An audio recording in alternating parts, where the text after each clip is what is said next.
Chapter 11:20.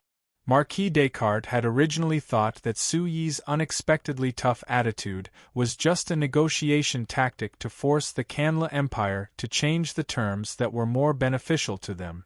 This kind of negotiation tactic was common, so he was only surprised at the beginning, but was not in a hurry.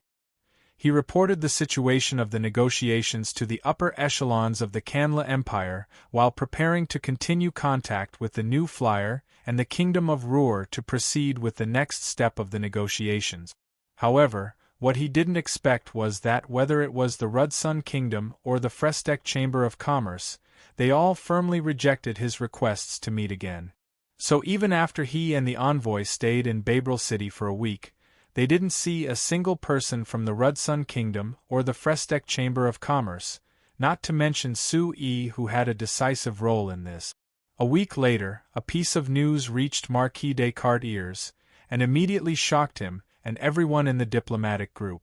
The Kingdom of Ruhr and the New Flyers Guards had breached Mabian City in the southern part of the Talamon province 2 days ago, which was the 3rd of May. They were now approaching the provincial capital of the Talamon province. Lord Marquis, these guys, they really don't seem to have any intention of negotiating with us.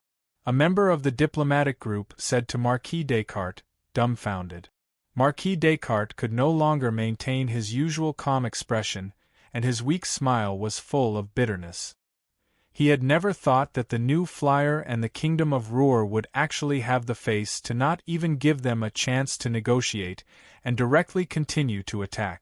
Did they really think that they had the ability to defeat the powerful Canla Empire? Lord Marquis, what do we do now? Another member of the diplomatic group asked. Marquis Descartes shook his head lightly, his expression somewhat blank. The New Flyer's toughness was completely beyond his expectations, and he did not know what to do. After thinking for a long time, Marquis Descartes let out a long sigh. Let's wait. The only thing we can do is wait. No matter what, it depends on the performance on the battlefield. So now we can only hope that the soldiers of the Empire will not let us down. The other members of the diplomatic group looked at each other, and they could all see the bitterness in each other's smiles. If the soldiers of the Empire did not let them down on the battlefield, why would they appear here and even have to endure the arrogance of the Kingdom of Ruhr and the New Flyer? ####. From another point of view, the soldiers of the Canla Empire army really did not let the diplomatic group members down. Because they did not resist the attack of the Kingdom of the Empire. After the outbreak of the Empire's army, the Talamon province fell faster than the Southwest province. In less than 21 days, the capital of the Talamon province was broken through. The governor of the Talamon province, Duke Lager, did not retreat and died in battle. The 5 arch-magi that the Canla Empire requested for reinforcements were not all spared. 1 arch-magus fell, 2 of the remaining 4 arch-magi were heavily injured, and the other 2 were forced to retreat. After the province fell, the 5 northern cities of the Talamon province all surrendered to the Kingdom of Ruhr's army. Like this, the Talamon province had completely fallen. On the 29th day of the 5th month, the governor of the southern province, Duke Ermin Windsor, suddenly announced the independence of the southern province, separating from the Canla Empire. When this news came out, the entire Canla Empire was shocked, and the Signs were also shocked. On the 7th day of the 6th month, the most southern province of the Canla Empire, as well as the province with the most coastlines in the Canla Empire, the Toria province also announced their separation from the Canla Empire, but they didn't announce their independence, rather they announced that they were joining the Principality of Constantine. The Toria province was one of the provinces of the Canla Empire that cooperated with the New Flyer the most.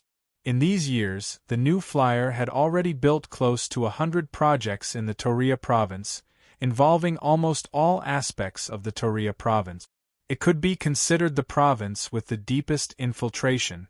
When the Canla Empire announced that the New Flyer was a hostile company, although the New Flyer industries in the Toria province suffered some damage, most of them were preserved through various methods. This allowed the New Flyers' influence in the Toria province to be deeply rooted. So when the Toria province announced their separation from the Kanla Empire after the southern province, joining the Principality of Constantine, although it shocked many people, it didn't exceed many people's expectations. But unlike the southern province's declaration of independence, the Toria province's declaration of independence caused serious damage to the Kanla Empire. Because of the restrictions of the cooperation agreement between the New Flyer and the Kanla Empire, the New Flyer's magic machine industry projects in the Kanla Empire were mainly concentrated in two places. The first place was the industrial base near the capital, Wimbledon City. It was mainly used as a demonstration, so the scale wasn't large.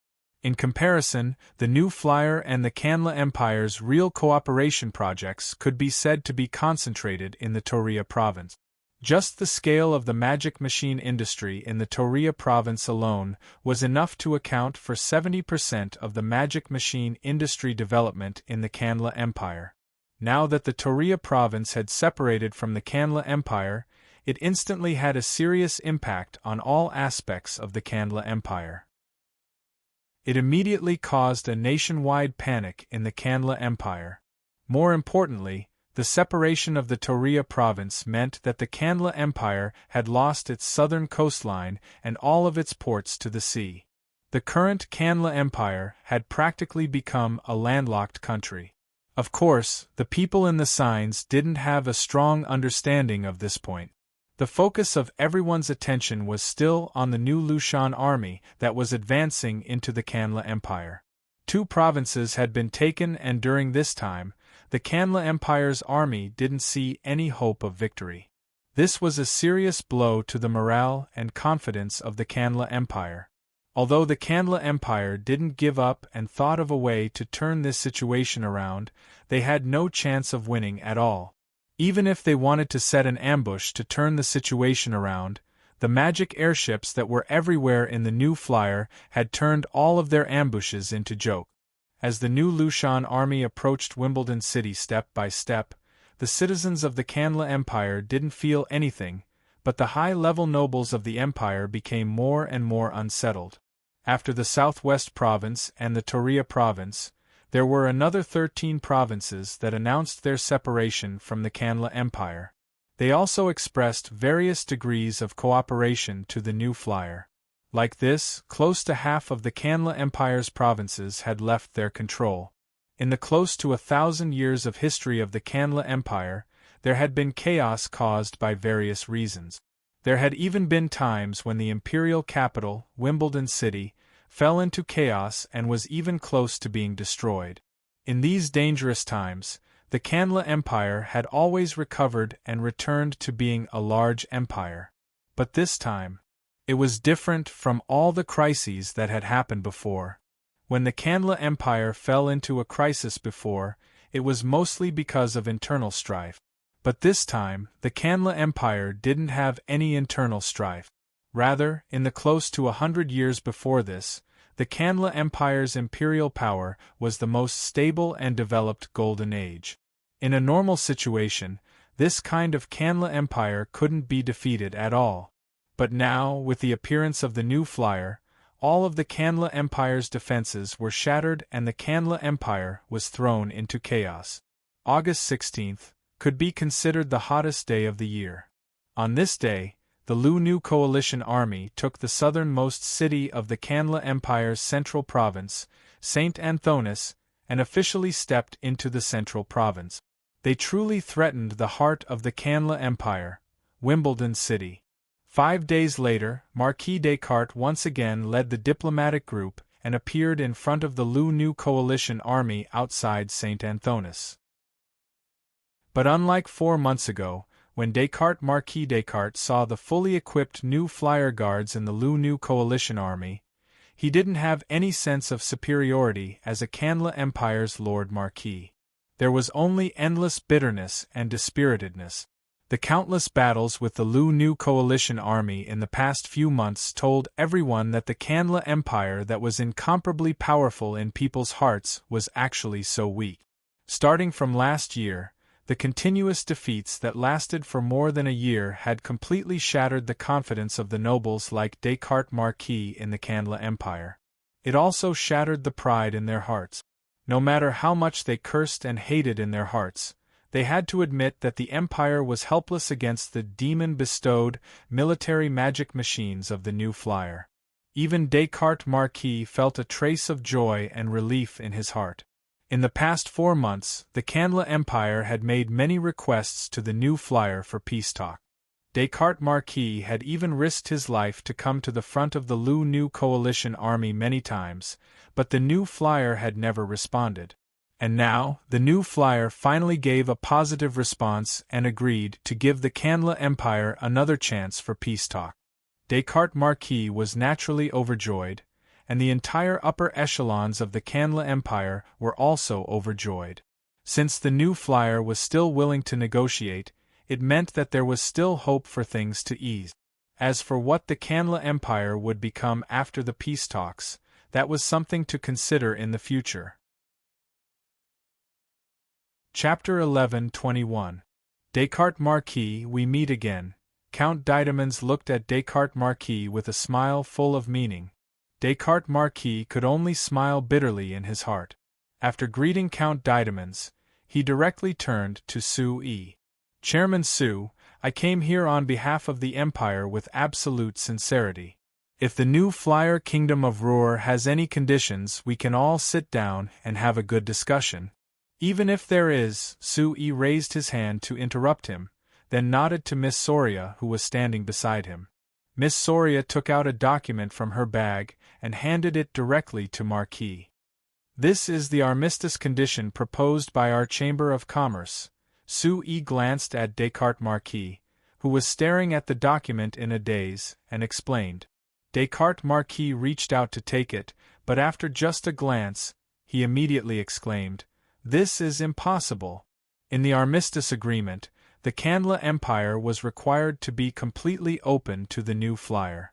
They were not allowed to interfere with any of the New Flyer's economic activities within the Canla Empire, nor were they allowed to have any jurisdiction over them.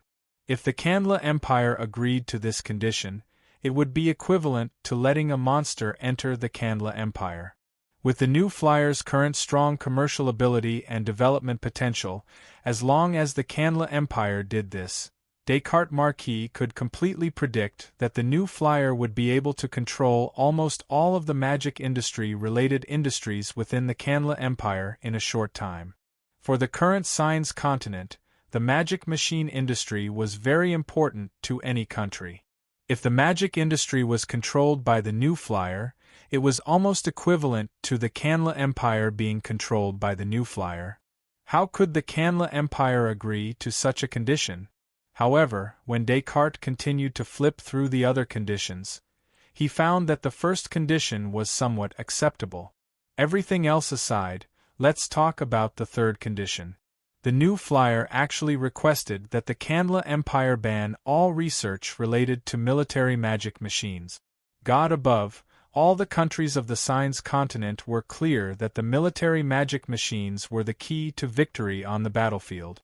If the Canla Empire gave up on the research of military magic machines, wouldn't that mean that the Canla Empire would forever be in a passive position on the battlefield, just like how they were suppressed by the New Flyer and the Kingdom of Roer? This also meant that the Canla Empire would lose all hope of ever turning the situation around in the future. They would completely lose the capital to be an empire. Chairman Sue, aren't these conditions a bit too much? Because of last time's experience, even if Marquis was trembling in anger from these conditions, he still controlled his tone and didn't directly reprimand him. Not to mention our Canla Empire agreeing to these conditions, I'm afraid no country on the continent would agree to them. It's the exact opposite. Sue revealed a faint smile. Before you, our company had already signed the same agreement with 17 countries. That included the Windsor Kingdom and the Toria Autonomous Region. Hearing the words Windsor Kingdom and Toria Autonomous Region, including Descartes and Marquis, The faces of the Kanla Empire's diplomatic group turned red and their faces were filled with anger. The so-called Windsor Kingdom and Toria Autonomous Region were actually the Kanla Empire's southern province and Toria province. After the southern province declared their independence, the Governor Duke Windsor announced the establishment of the Windsor Kingdom, and he became the first king of the Windsor Kingdom. Although the Toria province was merged with the Principality of Constantine, after the Principality of Constantine's parliament passed a resolution, the Toria province became the Toria Autonomous Region. It was ruled by the Principality of Constantine in name, but it was actually governed by a joint conference of the Toria province. Almost all the members of this conference had a deep relationship with the Frestec Chamber of Commerce, even being the Frestec Chamber of Commerce's representative. So everyone knew that this conference was controlled by the Frestec Chamber of Commerce. In other words, there was no problem with the Toria province being considered a territory under the new flyer's name. Sui mentioning the Windsor Kingdom and the Toria Autonomous Region at this time was simply slapping the faces of Marquis Descartes and the other members of the envoy group, so naturally they were in a bad mood. But even like this, Descartes and Marquis suppressed the anger in his heart and tried to calmly say to Sui, "Chairman Su, I think that whether it is the Emperor or the elders of the Council of Elders, they won't agree to this condition. I hope that you can seriously consider it and put forward some more realistic conditions so that everyone can discuss it, right?" Sui blinked. "That means that you won't agree?" "You can't say it like that, everyone can slowly discuss it." Descartes and Marquis could hear the unkind tone in Sui's voice, so he immediately added this. "If the new flyer insists on this condition, then I can't make the decision. I can only report these conditions to the Emperor and the Council of Elders and let them discuss it." Sui looked at Descartes and Marquis with a smile that wasn't a smile. "All right. But Descartes and Marquis, I have to remind you that I will only give you a week to consider it. If you exceed this time, I can't guarantee anything." Descartes and Marquis looked down at the armistice agreement in his hand. After a moment of silence, he nodded and turned to Count Didymans. "Count Didymans, I think the Kingdom of Ruhr should have already prepared an armistice agreement, right?" Count Didymans smiled and clapped his hands. A Kingdom of Ruhr official handed an agreement to Descartes and Marquis. Descartes and Marquis didn't even open the agreement to look at it. After all, he didn't dare to agree to a single condition of the armistice agreement from the new flyer, so there was no point in discussing the armistice agreement from the Kingdom of Ruhr. Moreover, everyone knew that the key to the armistice was the new flyer. If they couldn't deal with the new flyer, even if they could reach an armistice agreement with the Kingdom of Ruhr, there was no value. No matter what, he had to bring these two armistice agreements back to the Emperor and the Council of Elders for them to look at before they could make a decision. Although Descartes and Marquis knew that the Emperor and the Council of Elders wouldn't agree to such ridiculous conditions, it was still good to delay for another week. The Empire needed time to prepare for their counterattack, and the longer they delayed, the stronger their counterattack would be. As long as there was enough time, the Empire would still have a chance to counterattack. The Kandra Empire's envoy stayed in St. Anthonis city that had been occupied by the Lu Xian army for 2 days before reluctantly leaving. According to Descartes and Marquis, after they returned to Wimbledon city, they would immediately report the armistice conditions from the new flyer and the Kingdom of Ruhr to the Emperor and the Council of Elders of the Kandla Empire. Then, they would try to give a clear answer within a week. They hoped that the new flyer and the Kingdom of Ruhr would stop fighting during this time and calmly wait for good news from the Kandla Empire. "Hey, Chairman Su, this Marquis Descartes and Marquis Didymans are really persistent. With this delay, the buffer time we gave to the Kandla Empire has been forcefully extended by 3 days." Count Didymans curled his lips as he watched the Kandla Empire's diplomatic group disappear into the distance. He spoke to Sui with a look of disdain. "Do you believe that in a week, he will definitely come back with 2 agreements that have been changed beyond recognition and repeat the same thing? In short, he will delay for as long as he can. That's not strange. Su-yi shook his head.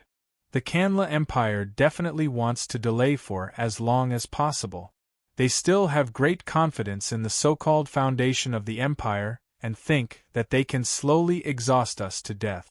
But they don't know that if this drags on, we will only become stronger and stronger, while they will only become weaker and weaker. Marquis de Caymans laughed heartily. Those idiots still refuse to recognize the earth-shattering changes brought about by the magic machine industry. They still think that they can rely on this ancient and backward empire to suppress us in every aspect. How foolish! They definitely don't think that even though we spent a lot of money fighting this war, we will only earn even more. Su-yi smiled. He thought that not only did the Kanla Empire's nobles, but even many of the New Flyers' higher-ups couldn't understand this logic. They were worried and even panicked about the huge economic pressure that New Flyers' participation in the war would bring to New Flyer. But in reality, this was not the case at all. At the start of the war, New Flyer had invested a terrifying amount of funds and resources. In just a year, they had invested a total of more than 200 million gold coins in various aspects, to the point that the New Flyers' normal operations were almost affected. But as the war progressed, the New Flyer, the Lampari Kingdom, and the Kingdom of Ruhr cooperated to counterattack the two empires, and the situation took a huge turn. The main reason was that the countless victories had caused cracks to appear in the factions of the two empires. After realizing that the regular armies of the two empires and powerful figures like the Archmages were unable to resist the attacks of the New Flyer alliance, many countries that originally belonged to the two empires' factions privately expressed the idea of re-cooperating with the New Flyer. As for those countries that had maintained a neutral attitude before, the close to 100 countries that made up half of the countries on the Signs continent gradually changed their attitudes and began to lean towards the Fresteck Chamber of Commerce. After the New Flyer and the Kingdom of Ruhr's alliance took down St. Anthonis, as many as 24 countries sent representatives to contact the New Flyer within 3 days, expressing their intention to cooperate. This way, the situation in the Signs was completely different from when the two empires had crushed the Signs at the start of the war. Instead, the New Flyer alliance had obtained the support of more than 2/3 of the countries in the Signs. With this support, the New Flyer's business activities, which had been greatly affected by the war, were close to fully recovering. Outside of the war, the New Flyer continued to earn large amounts of gold coins with its powerful magic machine manufacturing ability. Moreover, through their victory on the battlefield, the New Flyer had seized control of large amounts of precious resources within the Kanla Empire. The value of these resources was difficult to estimate. Therefore, in reality, whether it was the New Flyer or the Kingdom of Ruhr, they had profited greatly from this war. On the two empires' side, apart from the two empires, only the Mana Magic Kingdom and the Kingdom of Drur, who were unable to reconcile with the New Flyer, were still holding on. Naturally, their momentum was not as great as before. Under such circumstances, Su-yi naturally had the patience and confidence to leave some space for the Kanla Empire. If the Kanla Empire was tactful, then he could save a lot of effort. Chapter 11:22. When the Alliance army of the Kingdom of Ruhr and the New Flyer broke through St. Anthonis City, everyone thought that they would continue like how they broke through the Kanla Empire's provinces. They would push all the way to Wimbledon City and then try to take down Wimbledon City as well. Because Wimbledon City was the capital of the Kanla Empire, if Wimbledon City also fell, then the Kanla Empire would naturally suffer a heavy blow. It would even be enough to announce that the Kanla Empire was on the verge of destruction. However, the alliance army of the Kingdom of Ruhr went against everyone's expectations. At this time, they chose to cease their advance and actually began to negotiate with the Kanla Empire. Ever since the two empires and the New Flyer became enemies last year, the entire continent had been in turmoil. Now that the new flyer suddenly chose to negotiate with the Kanla Empire, the entire continent unexpectedly welcomed a rare period of peace. The entire continent's attention was focused on this negotiation. No matter what the outcome of the negotiation was, everyone was certain that this outcome would affect the entire continent's situation. If the negotiation was successful, then the Kanla Empire would obviously have to pay a painful price to make the new flyer and the Kingdom of Ruhr stop. Just how painful the price that the Kanla Empire would have to pay would determine the attitude and strategy that many countries and factions would use to deal with the Kanla Empire and the new flyer. If the negotiation was unsuccessful and the two sides fought again, then it would depend on whether the alliance army of the Kingdom of Ruhr could really take down Wimbledon City and push the Kanla Empire to the brink of destruction. Even if the alliance army of the Kingdom of Ruhr was invincible in the previous battles and the Kanla Empire was defeated, Wimbledon City was the capital of the Kanla Empire and represented the entire Kanla Empire. The Kanla Empire would definitely do everything they could to protect it. When such an ancient empire was forced into a desperate situation, the power that they could erupt with would definitely be terrifying. No matter how strong the alliance army of the Kingdom of Ruhr was on the battlefield, it wouldn't be that easy to take down Wimbledon City. Therefore, the other countries and factions would have to wait for the final outcome before making a decision. Therefore, the flames of war that had been ignited in other parts of the continent temporarily stopped fighting because of the peace talks between the Kanla Empire and the Kingdom of Ruhr. They were all patiently waiting for the outcome of the negotiation. However, just as everyone expected, the peace talks between the two largest forces on the continent would not come to an end so easily. After the new flyer and the Kingdom of Ruhr proposed the ceasefire agreement, the Kanla Empire used the 7 days Sui gave them. On the afternoon of the last day, Descartes Marquis once again brought the Kanla Empire's resolution to Saint Anthonis to meet with the representatives of the alliance army of the Kingdom of Ruhr. This time, he didn't even see Suyi's face. The representatives of the Kingdom of Ruhr and the new flyer firmly rejected the conditions offered by the Kanla Empire. After 5 days of intense negotiations with Descartes Marquis, they finally came up with a new ceasefire agreement for Descartes Marquis to present to the higher-ups of the Kanla Empire. This time, the alliance army of the Kingdom of Ruhr was exceptionally lenient and gave the Kanla Empire half a month to discuss. This way, when the Kanla Empire came up with a new condition for the third negotiation, it would be a month after the alliance army of the Kingdom of Ruhr had captured Saint Anthonis. This situation made many people feel that it was a bit strange. Even if the new flyer and the Kingdom of Ruhr didn't have full confidence in capturing Wimbledon City, they shouldn't have done nothing for a month after capturing Saint Anthonis, right? At the very least, they should have continued to push towards Wimbledon City and put more pressure on the Kanla Empire. This way, it would be easier to force the Kanla Empire to agree to the terms of the ceasefire, right? However, the alliance army of the Kingdom of Ruhr hadn't moved at all. It was as if they were satisfied after capturing Saint Anthonis. This was truly puzzling.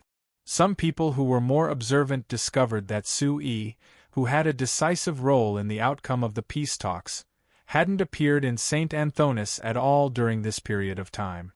Then, at this crucial time, where did Sui run off to? September 11. A hint of autumn had begun to fall in the northern part of Sines. In the southern part of Sines, the Toria province, which originally belonged to the Kanla Empire, was now known as the Toria Autonomous Region. However, it was still hot and humid. However, because it was close to the sea breeze would blow from time to time. It wasn't too uncomfortable. At this time, one could even set up a deck chair on the beach and set up a parasol to enjoy the sun, the beach, and the sea breeze. It was quite comfortable. Sui and Steele were doing this at this time. "Hey, Sui, what are you thinking?" Steele opened her eyes. She felt that the sunlight coming through the edge of the parasol was a bit dazzling. She turned her body slightly and looked at Sui, who was lying next to her. She frowned and had a puzzled expression on her face. Why do you want to give the Kanla Empire so much time to rebuild their strength? You're simply playing with fire. Hey, Steel, didn't you say that going to the Demon Cloud continent and lying down for more than 20,000 kilometers was tiring? That's why I took you to the beach to relax and not talk about work. Su-Yi looked at Steel with some amusement. It's not like you don't know my temper. I can't hold back when I have a problem in my heart. Steel looked at Su-Yi angrily. Besides, this problem is related to the fate of the new flyer and the entire Kanla Empire, and even the situation of the entire signs. How can you simply call it work? In fact, for me, this is just a part of my job. Su-Yi stretched his back. He knew that once Steel started the topic, it would not end easily if he was not satisfied. He simply sat up, half lay on the recliner, and adjusted to a comfortable position before he spoke again. Steel, I'm sure that you're not the only one who has this question. A lot of people are wondering why we didn't just attack Wimbledon City with the Kingdom of Ruhr, but chose to negotiate with the Kanla Empire at this time. Of course, this is very strange to begin with. With your previous performance, I don't think Wimbledon City can stop your attack at all. Why didn't you attack Wimbledon City? Steel asked curiously. Then, have you ever thought about what happens after we attack Wimbledon City? Su-Yi asked with a smile. After we attack? Of course, of course. Steel opened his mouth, but couldn't continue. Su-Yi smiled. It seems that you already understand. Although I have full confidence that the Chamber of Commerce and the Kingdom of Ruhr can attack Wimbledon City together, attacking Wimbledon City won't bring us any benefits. Instead, it will bring us a heavy burden. Do you understand what I mean? Steel thought for a while and shook his head blankly. I can think of some, but I can't completely understand. Okay, let me explain. On the surface, Wimbledon City is the capital of the Kanla Empire. Attacking it will bring us a very strong symbolic meaning. We can even announce the fall of the powerful Kanla Empire after attacking Wimbledon City, and not many people will object. But in reality? Will the Kanla Empire really fall? Of course not. Steel shook his head without hesitation. After all, the Kanla Empire is a huge empire that has existed for nearly 1,000 years. It won't fall so easily. Even if we attack Wimbledon City, the Kanla Empire's internal forces will still exist.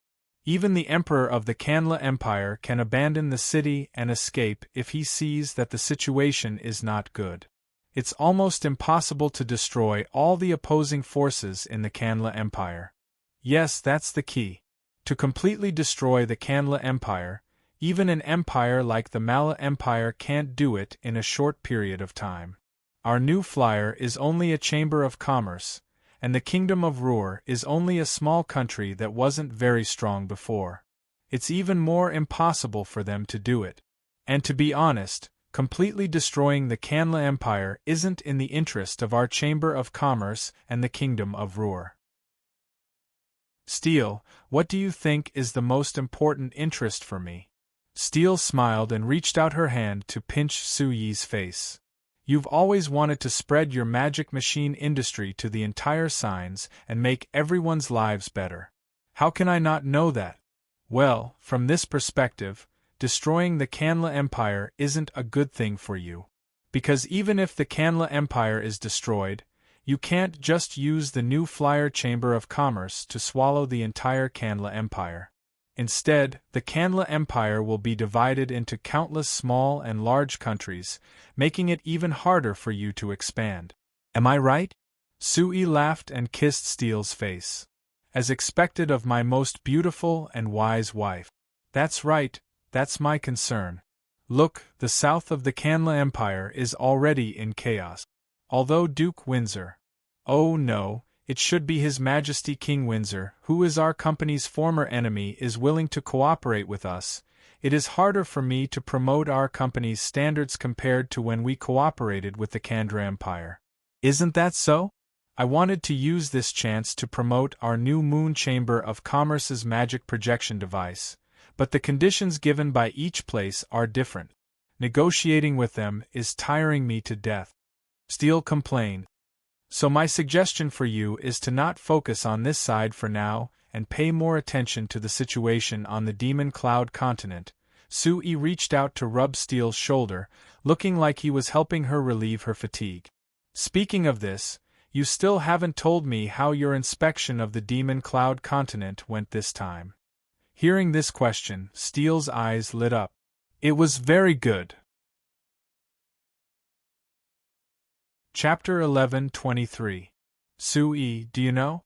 When I came to the Flaming Rock Island and saw the dragons standing in front of me, I was very nervous, but after being with them for less than half an hour, I wasn't nervous at all.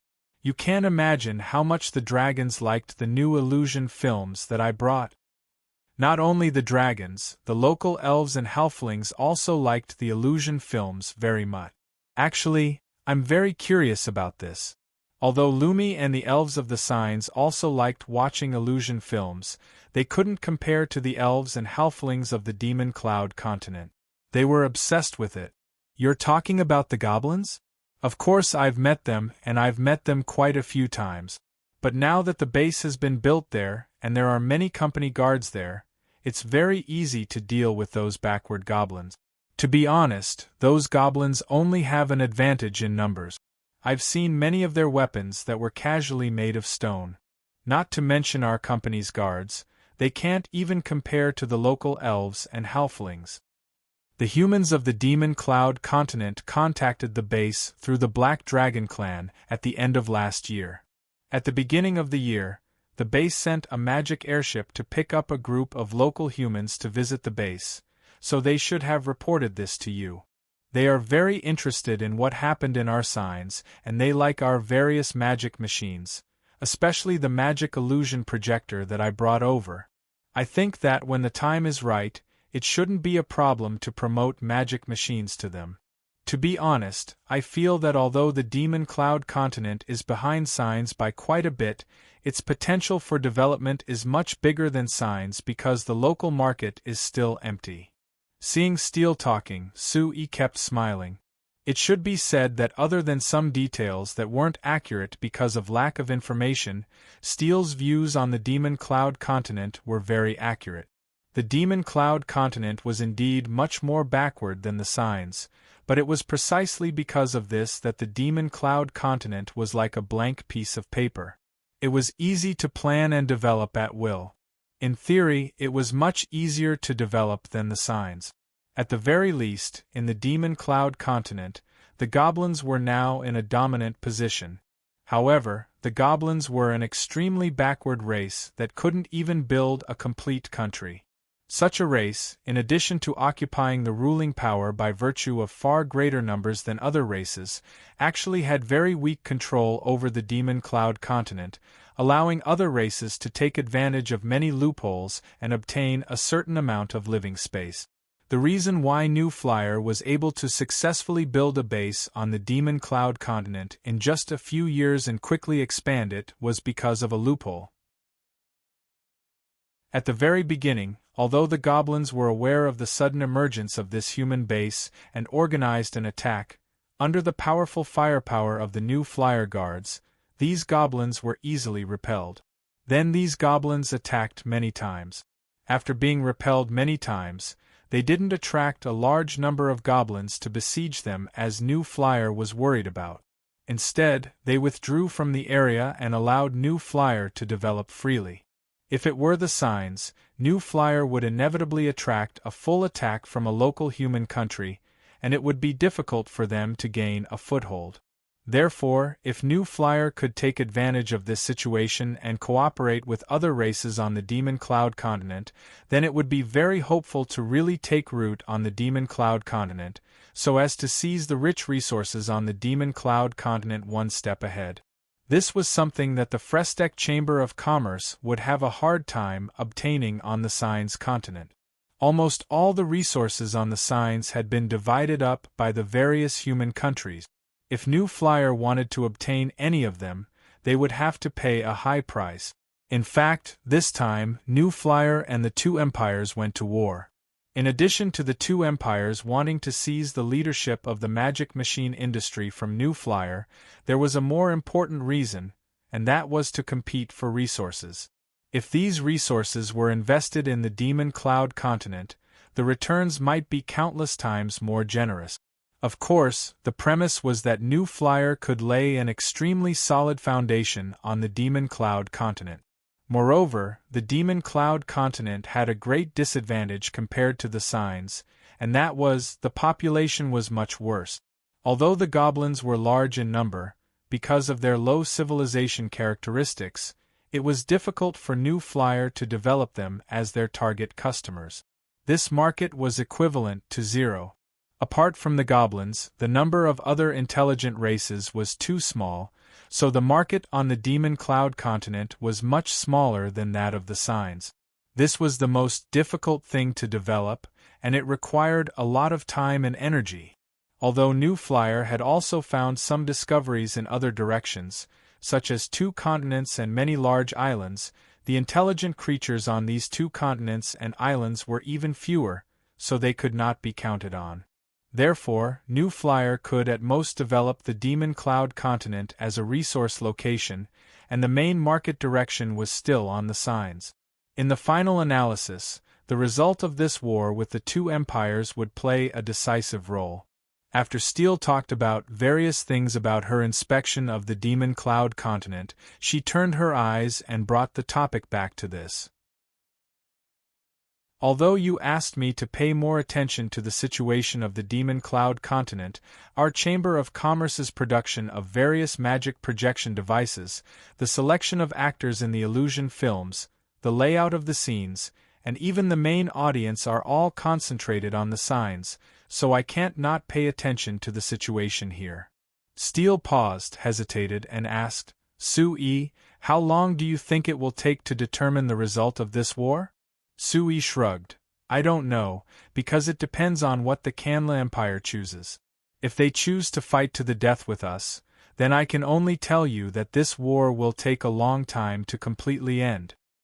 They shouldn't be that stupid, because there's no need for that. Besides, the nobles of the Canla Empire aren't fools, they won't accompany the Canla Empire to their deaths. Steele curled her lips and said disdainfully. Sue couldn't help but laugh. This was one of the drawbacks of this world. The human society of the Signs was still in a half-slave and half-feudal society. Most of the human countries were made up of large nobles, which was equal to a group of slave masters and large landowners. In a normal situation, the country had a certain amount of control over these large nobles, but in times of danger, these large nobles would choose to protect their own family and their own lives, rather than dying for the country. When the southern provinces declared independence, it was very clear that this was the case. Later on, close to half of the Canla Empire's provinces declared independence, even splitting into several dozen small countries because of this reason. If the New Flyer and the Kingdom of Ruhr's army really captured Wimbledon City and even destroyed the power of the Canla royal family, the nobles of the Canla Empire wouldn't be sad or angry about this, but rather most of the nobles would be happy. But like this, it was very likely that the large Kandra Empire would fall into chaos. This was not what Sue wanted to see because this was very bad for the development of the magic machine industry. A stable and obedient Canla Empire was the result he wanted to see the most. But how to make the Canla Empire stable and obedient was a very difficult matter that required a lot of effort. The reason why Sue agreed to the peace talks during this time was to give the Canla Empire's royal family some time, letting them make some attempts. Of course, the Canla Empire wouldn't be willing to submit to a company like the New Flyer. Before this, they would still use some method. Sue wasn't worried about this. After all, the power the Frestek Chamber of Commerce had compared to the Kandra Empire and all the other countries on the continent was much stronger. It was even several times stronger than the power the Mongols had over the other countries on Earth. This was because this was a modern civilization fighting against a backward ancient civilization. It was equivalent to being beaten up in all aspects. With absolute power, No matter what the Kanla Empire did, it would be hard for them to make any wave. 10th month, 2nd day, the 6th peace talks between the Kanla Empire, the Kingdom of Ruhr, and the New Flyer ended, but they still couldn't come to an agreement. 3 days later, 10th month, 5th day, the Lu Allied army moved out for the first time since they captured St. Anthonis. The army moved northeast and used less than a week to capture 3 cities in the central province of the Kanla Empire. They advanced more than 200 kilometers towards Wimbledon City and were less than 300 kilometers away from Wimbledon City. At this distance, it could be said that they were at the foot of Wimbledon City. 10th month, 16th day, after a few days of rest, the Lu Allied army once again moved towards Wimbledon City. Around 250 kilometers away from Wimbledon City, they met with an unexpectedly strong obstruction on the terraplains of the central province of the Kanla Empire. Blocking the path of the Lu Allied army was 200,000 troops from the Kanla Empire. With the 250,000 Marlow Empire soldiers lying in ambush, a total of 450,000 Marlow Empire soldiers surrounded the 60,000 Marlow Empire soldiers on the endless terraplains. Chapter 11:24. The Kanla Empire's army headquarters chief Portugal slowly put down the telescope in his hand as a trace of doubt appeared on his face. Strange, the Fresteck Chamber of Commerce clearly has that many magic airships. They should have noticed that we had an army waiting for them ahead of time. Why did they come in and even let us surround them? One of the generals of the Kanla Empire's army headquarters, General Soros, gave a cold snort. What is strange about this? I think that those fellows must have won many times and thought that we were easy to bully, so they underestimated us. Then again, this was our strategy, so it isn't strange that they fell for it. Of course, there is another explanation. It is that they knew that this was a trap and knew that we had an army here, but they still thought that they could easily defeat us, so they deliberately walked into the encirclement. The other general of the Kanla Empire's army headquarters, General Tarun Mill, said in a deep voice. Pay. Adding in the reinforcements of the Mala Empire, we have an army of 450,000. Those fellows from the New Flyer and the Kingdom of Ruhr only have an army of 50,000. What makes them think that they can win? Look, they have been completely surrounded by us. I don't believe that they can fly into the sky. General Soros said with a cold snort of disdain. Hey, they have many magic airships. If they have enough time, they might really be able to fly into the sky. The other general on the side made a small joke, as if to ease the tension between the two generals. However, as soon as this sentence was said, it caused the expressions of everyone present to change. Especially General Soros, whose expression was even uglier. Although the general did not mean it, what he said was an ironclad fact. That's right, the New Flyer had a large number of magic airships, and each magic airship could carry several hundred people. If they had enough time, it wasn't impossible for the New Flyer to use these magic airships to carry the troops of the Kingdom of Ruhr and the New Flyer army away. The Kandra Empire's side really didn't have a good way to deal with this. In the previous battles, it was proven that even an Archmagus couldn't pose a real threat to the New Flyer's magic airship. There was even the possibility of being heavily injured or even killed by the magic airship. Let's not waste time talking. Marshal Sudirman, who had been observing the Lu-Xin alliance in the distant plains, put down his binoculars and said in a deep voice, regardless of whether the enemy did it intentionally or not, this battle is a must for us. No matter what, now that the enemy is in our encirclement, we have a certain advantage. The surrounding generals pondered for a moment and nodded in unison. To them, this was indeed an obvious advantage. No matter how strong the troops of the Kingdom of Ruhr and the New Flyer army were, they had too few people. Now that they were surrounded by the Kanla Empire and the Mala Empire, if they wanted to break through, they had to clash with the elites of both sides. But the two empires could attack from all sides with their advantage. With their absolute advantage in numbers, the other side would definitely struggle to deal with them. If they could make Liu Xian's army reveal a weakness under the high pressure, once the elites of the two empires charged into Liu Xian's army and entered the melee stage, Liu Xian's army would no longer be able to display the powerful attack range and large-scale lethality of the military magic machines, pulling both sides to the same starting line. Furthermore, in terms of close combat, the elites of the two empires could definitely rely on their superior military strength to crush the 50,000-plus soldiers of Liu Xian. Everyone, I believe that I don't need to say more. You should know how important this battle is to our Canla Empire. Marshal Sudirman's expression was very serious as he looked at the generals of the Canla Empire in front of him. If we lose this battle, our Canla Empire might not be convinced. So no matter what, I hope that everyone can throw away all distracting thoughts and focus on winning this battle. The generals solemnly complied. The marshal was right. This battle was already a setup that the Canla Empire had spent a lot of effort to arrange.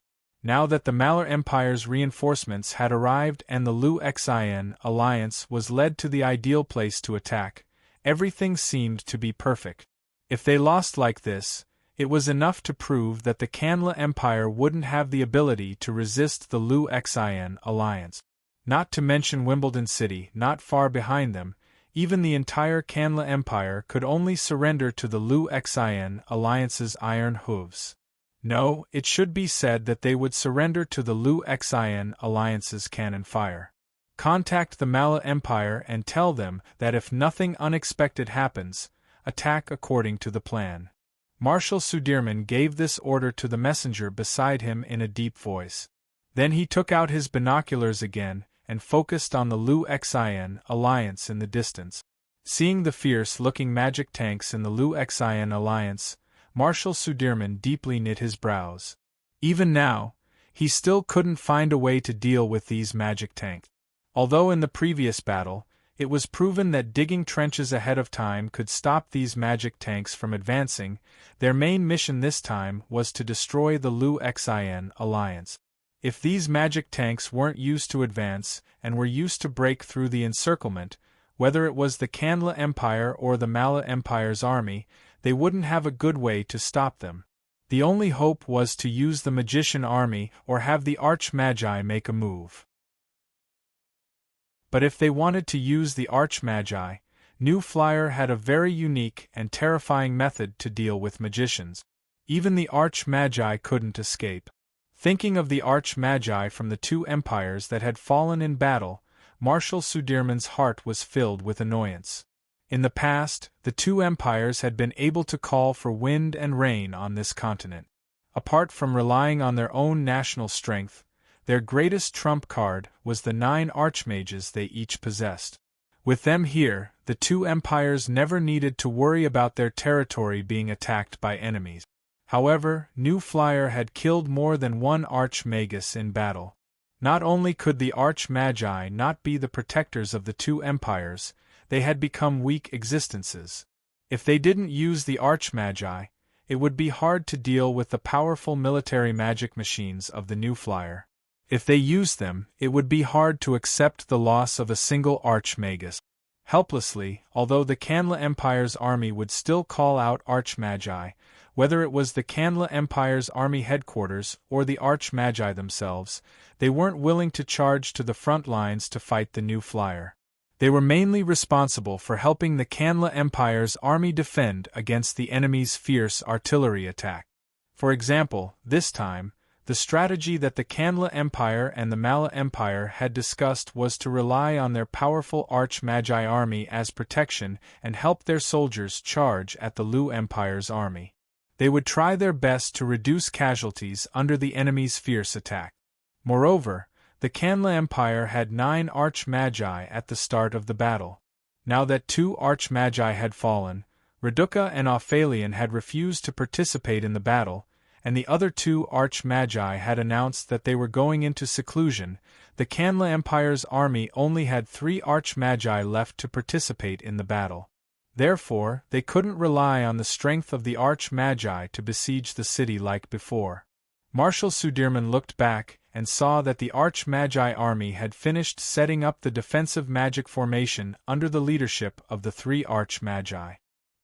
He took a light breath and ignored the arguments of the generals around him. He turned his head and looked at the Mala Empire's army on the other side of the encirclement in the distance. The reason why the Mala Empire abandoned the hatred between the 2 empires and spent a huge amount of manpower and material resources to send over 250,000 soldiers was presumably because they sensed the crisis brought by the Xinfei Chamber of Commerce ### in the Mala Empire's army. The commander of the Mala Empire's army, Marshal Senli, also had a heavy expression on his face. His gaze swept across the group of uncertain subordinates in front of him, and he said in a deep voice, "I know that many of you are still confused about why we came here to support the Kanla Empire. However, I don't need you to understand why we are doing this. Instead, I ask you, as the most elite generals of the Mala Empire, since you are already here, then you must go all out in the battle. You must win. Do you understand what I mean?" Understood. The generals of the Mala Empire immediately stopped breathing and roared in unison. Very good. Marshal Senli nodded heavily. He looked at the Lu Xian coalition army in the distance and felt a trace of uneasiness in his heart. Then, he skipped the Lu Xian coalition army and looked at the Mala Empire's army in the distance. He thought that if the upper echelons of the Mala Empire didn't know that this might be the only chance to defeat the new flyer, then the Mala Empire's army would never be able to penetrate deep into the Kanla Empire's central province and even join forces with the Mala Empire's army. Yes, this was very likely the only chance for the 2 empires to defeat the new flyer and the army they supported. If the alliance of the 2 empires contributed a total of 450,000 elite soldiers and still couldn't defeat the new flyer and the Kingdom of Ruhr, then the 2 empires would no longer have the capital to continue fighting. Needless to say, the Kanla Empire, if the new flyer gradually shifted their target to the Mala Empire after defeating the Kanla Empire, then the fate of the Mala Empire would be worrying. This battle not only determined the life and death of the Kanla Empire, but also the fate of the Mala Empire. The upper echelons of the Mala Empire unanimously decided to listen to the request of the Kanla Empire and send reinforcements to the Kanla Empire in order to fight for this chance of victory. If they succeeded, then everything would be fine. If they failed, then everything would be over. Therefore, it wasn't an exaggeration to say that this battle was the final battle for the 2 empires. Chapter 11:25.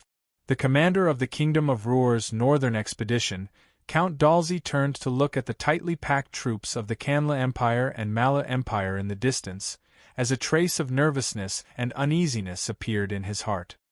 He didn't agree with the plan that the new Flyers chairman Su Yi had personally proposed because there was no need at all. With the powerful battle strength the Kingdom of Ruhr's army had shown before, they could fight steadily and slowly move forward step by step. As long as there wasn't any accident, the Kanla Empire wouldn't be able to stop them no matter what. But now that they had followed Su Yi's plan, they had fallen into the encirclement of the 2 empires and had nowhere to hide. Even if Count Dalsey was confident in his side's battle strength, now that they were surrounded by an army that was several times their own, he couldn't help being nervous. "Captain Hart, is the Magic Airship Brigade prepared?" Count Dalsey couldn't help asking Captain Hart beside him. The Magic Airship Brigade could be considered the true trump card of the Kingdom of Ruhr's army. With them here, the Kingdom of Ruhr's army could suppress the other side's magician army, so the 2 empires could only rely on conventional forces to fight. In terms of conventional forces, the Kingdom of Ruhr's army that was equipped with large amounts of military magic machines and magic tanks had an absolute advantage in terms of battle strength. Even if there was a large difference in numbers, Count Dalsey was still confident. "It's already prepared." Captain Hart's reply made Count Dalsey feel assured, but the next words made his heart jump again. "But in this battle, We don't need to rely on the magic airship brigade. Why? Count Dalsey anxiously asked. Because the two empires are here. Captain Hart pointed at the Canla Empire army in front of them and the Mala Empire army behind them. The two empires clearly know how important this battle is to them, so I'm certain that they have sent all the magicians they can. I don't know about the others, but there should be at least 7 or 8 archmagi. With the current strength of the magic airship brigade, they can barely deal with these archmagi and can't give us much support. Is that so? Count Dalsey was relieved to hear that answer. It's fine as long as we can suppress the enemy's magisters. The rest of the magicians shouldn't be a threat to us. Captain Hart, how should we coordinate after the battle begins? In the kingdom of Ruhr's army, there were close to 50,000 soldiers left. The new flyer only had around 9,000 guards other than the magic airship. However, in the battle, the new flyer guards had always been in the lead. The 50,000 troops of the kingdom of Ruhr were only there to support the new flyer guard. It's nothing special. Just do as usual. Captain Hart shook his head, seemingly unconcerned about it. As usual. Count Dalsey looked at the dense army of the two empires that he couldn't see the end of, thinking that it would be good if it was that easy. This battle was without a doubt a crucial battle for the elites of the two empires. The surrounding armies of the two empires were much stronger than the Kandra Empire's army they had met before, so if they weren't careful, they might suffer a setback at this moment. But Count Dalsey took out his binoculars to carefully look over the armies of the two empires before calming down. Based on what he could see, although the armies of the two empires were very large, most of them were traditional soldiers with swords and war horses. Although he could see some military magic machines like the magic cannons, there were very few of them, and they couldn't become the mainstream of the armies of the two empires. Moreover, in the previous battles, the Kingdom of Ruhr's army had already experienced the might of the Canla Empire's magic cannons that were developed by the Canla Empire. It really wasn't worth mentioning. In the previous battles, the Canla Empire had developed a terrifying number of magic cannons, taking out over 100 or even several hundred of them. But these magic cannons not only couldn't compare to the new flyer magic cannons in terms of might, they were also far from being as stable as heaven and earth. The Canla Empire's army could release powerful firepower in their initial attacks, going back and forth with the Kingdom of Ruhr's army. But not long after, their firepower would plummet. According to the confessions of the Canla Empire's soldiers after the battle, the Canla Empire's magic cannons couldn't fire many magic shells before having various quality problems. Some of them broke, some of them couldn't fire magic shells, and some of them even had their barrels melted. Even if there were some that could last a bit longer, they would often overheat after firing a few magic shells, causing the firing frequency to greatly decrease. Compared to the Shinfei brand magic cannons that could fire 10 magic shells per minute, as well as not being affected in terms of stability and accuracy, the Canla Empire's magic cannons not only couldn't be a powerful help on the battlefield, they could even become a burden because of their own malfunctions. So putting aside the military magic machines that the two empires bought from New Flyer, the army of the two empires in front of the Kingdom of Ruhr's army was just a traditional army on the signs. Thinking of this, Count Dalsey's confidence quickly recovered. It was like Chairman Su said, in front of the Kingdom of Ruhr's army that was fully equipped with military magic machines, the traditional army was just like a defenseless child, they didn't need to care about them at all. Captain Hart, we can actually send out a small squad of magic tanks to attack and disrupt the other side's formation, creating a foundation for us to break out of the encirclement. Count Dalsey suggested to Captain Hart. That's a good suggestion. Captain Hart nodded. When he was about to discuss this with Count Dalsey, he suddenly heard the rumbling sounds of horse hooves coming from all directions. Looking up in surprise, he found that there was thick smoke coming from all directions. The two empires' army had suddenly launched an attack. Hey, when these heavy cavalry soldiers charge, their momentum is indeed terrifying, but as for the actual effect. Captain Hart laughed. He took out the magic communicator from his chest and gave an order in a loud voice. Brothers, prepare to fight. The sound of horse hooves was the strongest and the fastest to approach the kingdom of Ruhr's army came from the northwest. Baron Ramos, who was in charge of leading the Canla Empire's 1st Cavalry Regiment, which was also the most elite heavy cavalry regiment in the Canla Empire, narrowed his eyes. He stared at the kingdom of Ruhr's army through the slit of his helmet and his eyes were filled with deep hatred. 2 months ago, his little brother had unfortunately been killed in a battle with the kingdom of Ruhr's army. Since that day, he had treated these fellows who dared to invade the great Canla Empire as his greatest enemy. But before this, the Canla Empire had fought with the kingdom of Ruhr's army several times and suffered heavy losses each time, so Baron Ramos had no way to vent the anger in his heart.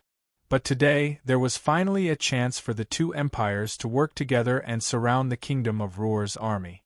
Baron Ramos' fighting spirit was incomparably high. He must kill every single one of these damned invaders without leaving a single one alive.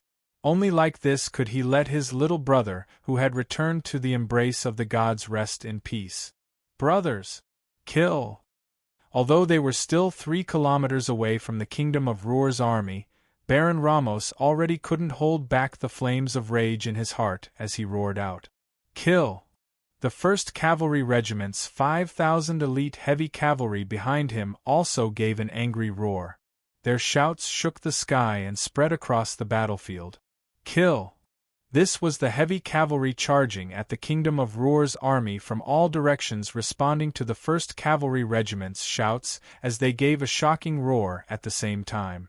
Adding in the sound of horse hooves that came from all around, their momentum was very shocking. Facing the charge of the most elite heavy cavalry of 2 empires, if it was any other country's army on the Signs continent, they would have panicked. However, this scene that would have shocked most people to the point that they couldn't even speak fell into Captain Hart's eyes. His brows jumped a bit before he gave the order in a cold voice. Magic Cannon Brigade, let's give these fellows who don't know life and death a bit of a lesson. As soon as his voice fell, countless beautiful flames sprayed out in all directions from the kingdom of Ruhr's army like a fountain. Baron Ramos, who was charging, saw the incomparably beautiful flames in the distance, but the terrifying might of the flames had already arrived in front of him. He took a deep breath and gave a loud roar. For the glory of the Empire! For the glory of the Empire! The 5,000 elite heavy cavalries of the 1st Cavalry Regiment behind him also shouted in unison. The war horses wearing heavy armor charged forward, and each stomp on the firm ground of the Terra Plains was like the sound of a war drum. 5,000 war horses stomped together, and it was like 5,000 war drums being beaten at the same time. In an instant, the sounds of killing filled the sky. However, right at this moment, countless streaks of fiery light descended from above, separately smashing into the charging heavy cavalry formation. Hong, hong, hong, hong, hong. A series of deafening explosions rang out. The slightly yellowed turf of the Terra Plain, due to the autumn season, and the soil under the roots were flying in the air along with the explosions. Countless elite knights and their war horses were flying in the air along with the soil and grass. The high-spirited battle cry that had just sounded came to an abrupt end. The 1st Cavalry Regiment that had maintained a perfect charging formation was instantly thrown into chaos. Chapter 11:26. Even if they had already expected this result, seeing the heavy cavalry fall into chaos after being hit by the magic cannons of the Lu Xian army, the generals of the Canla Empire and the Mala Empire still had ugly expressions. These heavy cavalry that were even riding horses were the strongest military force in the entire Signs, that only the 2 empires had the strength to form an army. In the past wars, as long as they sent out these heavy cavalry, on these endless plains, there wasn't a single enemy that could stop them. There wasn't even a single enemy that could slow down their charge, they would just be crushed by their wild charge. But now, with a single magic shell that fell down, there would be a large gap in the heavy cavalry formation. With just a single attack, the dense and orderly heavy cavalry formation had fallen into chaos. The heavily armored cavalrymen, horses, and their heavy armor totaled more than 2 tons. In the past, they could face the endless crossbow bolts and spears of the enemy and press forward. But in the face of the incomparably powerful explosive power of the magic cannonballs, they could no longer press forward. As the magic shells exploded one by one, countless heavy cavalry soldiers were blown into the air like scarecrows, as if their terrifying weight of over 2 tons didn't exist at all. There were even many heavy cavalry soldiers who had been blown into pieces when they were sent flying, having already lost their breath. When they were 3 kilometers away from the Liu Xian army, when they were 2 kilometers away from the Liu Xian army with great difficulty, of the 20,000 heavy cavalry soldiers from the 2 empires that were charging in all directions, there were less than 30% of them left. Scattered across the vast plains of Terra, they looked even more sparse. Seeing this scene, Marshal Sudiman gave a long sigh. It seems like it's time for us traditional soldiers to withdraw from the battlefield. The surrounding generals of the Kanla Empire all had dim expressions. Even if it was clear from the countless battles that the military magic machines invented by the new flyer had completely changed the way wars were fought on the continent, it was very hard for these old generals that had been on the battlefield for many years to change their fixed ideas. It was very hard for them to accept the military magic machines dominating the battlefield, so they always had a bit of resistance towards the military magic machines. However, the countless battles they had experienced had continuously struck a blow to their inner perseverance. Today, in this battle on the plains, under the circumstances where the heavy armored cavalry was supposed to be the easiest to display their prowess in actual combat, they could only achieve such a miserable result. This caused the last trace of perseverance in their hearts to crumble. "Sir Marshal, let the 2 new armies come out. As for us old fellows, we'll work hard to cooperate with them." Chief of Staff Portugal put down the binoculars in the distance and had a serious look on his face. "This is our last chance. I think we don't need to have any scruples. It should be like this." Marshal Sudiman with a slight nod and gave the order. "Send a signal to the Mala Empire, tell them our thoughts." Seeing the messenger leave in a hurry, a general worriedly said, "Sir Marshal, if we show our trump cards so early, what if the Malar Empire is still holding back?" "Don't worry about that." Marshal Sudiman waved his hand. "This is the final battle of our Kanla Empire, we have no other choice.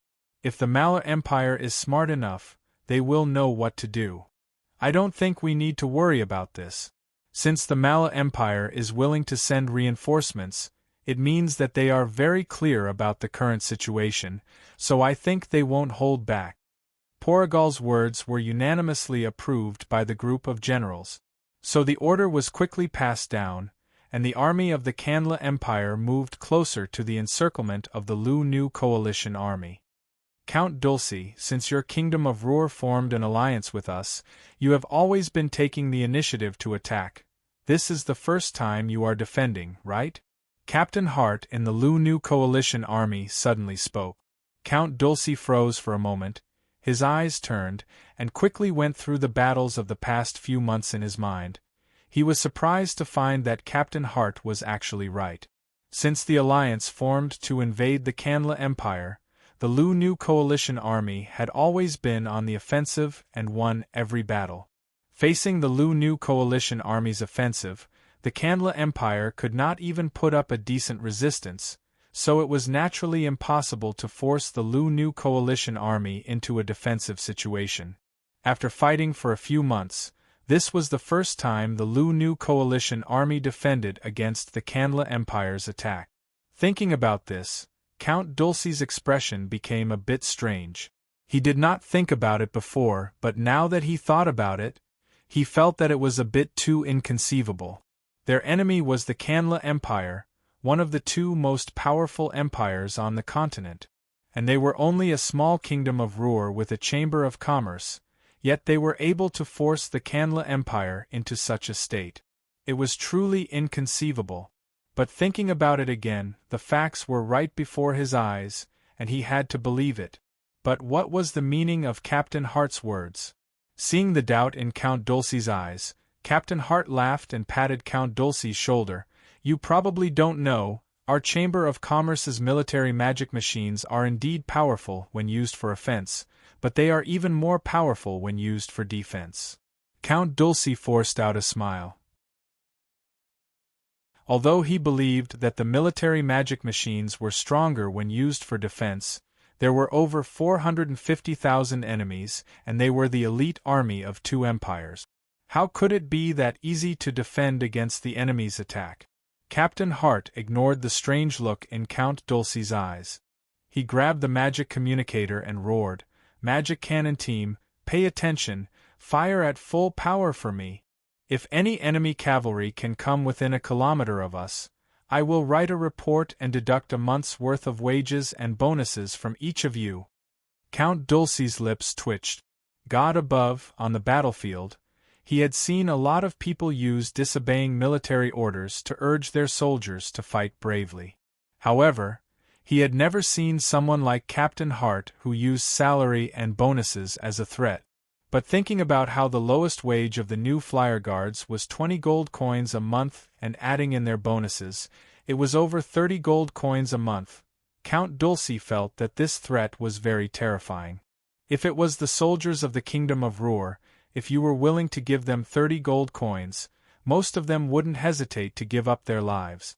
After all, although the lives of the Kingdom of Ruhr's citizens had greatly improved, 30 gold coins was still very important to many families. It was enough to buy a life. Perhaps they really were affected by Captain Hart's threat, but the Fresteck Chamber of Commerce's magic cannons of the Lu Xian Army's Fresteck Chamber of Commerce guards were filled with countless flames, like there were countless fireworks exploding. Countless magic cannonballs fell down in all directions like a storm, instantly covering the Sera plains around the Kingdom of Ruhr's army in flames and explosions. The first batch of heavy cavalry that the two empires had sent out to launch the assault was reduced to less than 30% in the first wave of counterattack by the Lu Xian alliance. After this earth-shattering bombardment, they were completely annihilated.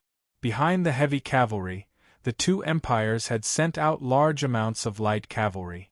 They were planning on finding a gap to charge into the Kingdom of Ruhr's army, while the heavy cavalry attracted the firepower of the Kingdom of Ruhr's army. However, under the dense cannon fire of the Kingdom of Ruhr's army, they didn't have a chance to find a gap at all. At first, they could rely on the high mobility of the light cavalry to dodge the cannon fire, so their casualty rate was much lower than the heavy cavalry. But now that the Kingdom of Ruhr's army was wildly releasing this kind of terrifying cannon fire, it completely surrounded the Kingdom of Ruhr's army, and they couldn't dodge at all. Hong, hong, hong, hong, hong. The continuous explosions rang out across the Sera plains. As far as one could see, there were flames everywhere and people were thrown off their horses. In less than 2 minutes, more than half of the 40,000 light cavalry had been killed or injured. Not a single legion could maintain a complete formation. In the Canla Empire's army, several generals looked at the miserable situation on the battlefield with pale faces and couldn't say anything for a long time. They had expected that the battle would be very fierce, but they had never expected that it would be so fierce. Up until now, this battle had only started for less than 20 minutes. The two empires' heavy cavalry, which was originally known as the strongest force, had been completely annihilated. The light cavalry, which they had high hopes for and had the highest mobility, had also been killed or injured in an instant. They had almost lost their ability to fight. In contrast, the Kingdom of Ruhr's army didn't suffer any losses at all. So much so that the heavy cavalry and light cavalry couldn't even charge into the Kingdom of Ruhr's army. "Marshal, why don't we have the light cavalry withdraw?" A general couldn't help but suggest in a low voice. No. Pass down the order. Have them continue to charge forward. Whoever dares to escape will be beheaded on the spot. Marshal Sudirman's face was gloomy and there was no hesitation in his voice. Remember, if you want to win this battle, you have to be ruthless enough. The sacrifice of these knights wasn't in vain, because they have already consumed a large amount of the enemy's ammunition for us. The generals looked at each other with gloomy expressions. They had always been proud of the heavy cavalry and light cavalry, which were known as the strongest fighting force, but their role was only to consume the enemy's ammunition. Chapter 11:27. No matter how sad and pained the generals of the Kanla Empire and the Mala Empire were, they had to admit a fact. That was in front of the powerful military magic machines of the new flyer, the most powerful and precious heavy cavalry in their hearts could only be considered high-level cannon fodder when faced with the cannon fire of the Lu New Flyer Army. Right, the term cannon fodder came from the Lu New Flyer Army. It was said that it was a new term that appeared with the appearance of the magic cannons, which meant that they could only turn to dust under the attacks of the magic cannons. Of course, it was just like Marshal Sudirman said. Although these knights were sent as cannon fodder, it wasn't meaningless. Although it seemed like the Lu Xin coalition army could easily wipe out these heavy cavalry and light cavalry, but in reality, the Lu Xin coalition army had already consumed a large amount of ammunition. For the Lu New Flyer army, they could easily crush the Kanla Empire on the battlefield, but this was based on the fact that they had enough supplies. Any type of military magic machine required ammunition in order to unleash its power. Without ammunition, it would be nothing more than a pile of empty, useless steel shells. In this regard, the Lu New Flyer army was no different from a traditional army. Because the military magic machines relied on ammunition, the Lu New Flyer army had a higher requirement for supplies. This was the experience the Kanla Empire had gained from fighting the Lu New Flyer army. Although the experience was painful, it was definitely effective. The Kanla Empire and the Mala Empire worked together to set up this encirclement in order to force the Lu New Flyer army to use up their ammunition and find a chance to win. Even if they had to pay a terrifying price, at this moment they had no other choice. Although the cavalry had fallen, the armies of the two empires didn't show any signs of stopping. The elite soldiers continued to charge at the surrounded Lu New Flyer army. On the other hand, the flames of the magic cannonballs kept coming out of the Lu New Flyer army, creating a series of loud sounds on the Sela plains. Because they had fought the Lu New Flyer army many times, the Kanla Empire had gradually found a way to deal with the Lu New Flyer army's artillery fire.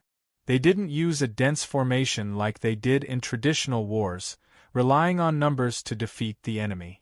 Rather, they spread out and ensured that each magic cannonball would cause as few casualties as possible. Although this would inevitably decrease their overall battle strength, what the two empires needed to do now was to consume as much of the Lu New Flyer army's ammunition as possible. They could even charge in and disrupt their formation. Once the two sides were entangled, the Lu New Flyer army's advantage wouldn't be worth mentioning in front of the two empires' army. Count Dalzi's expression changed slightly when he saw what was happening in the battlefield in the Lu Xin coalition army.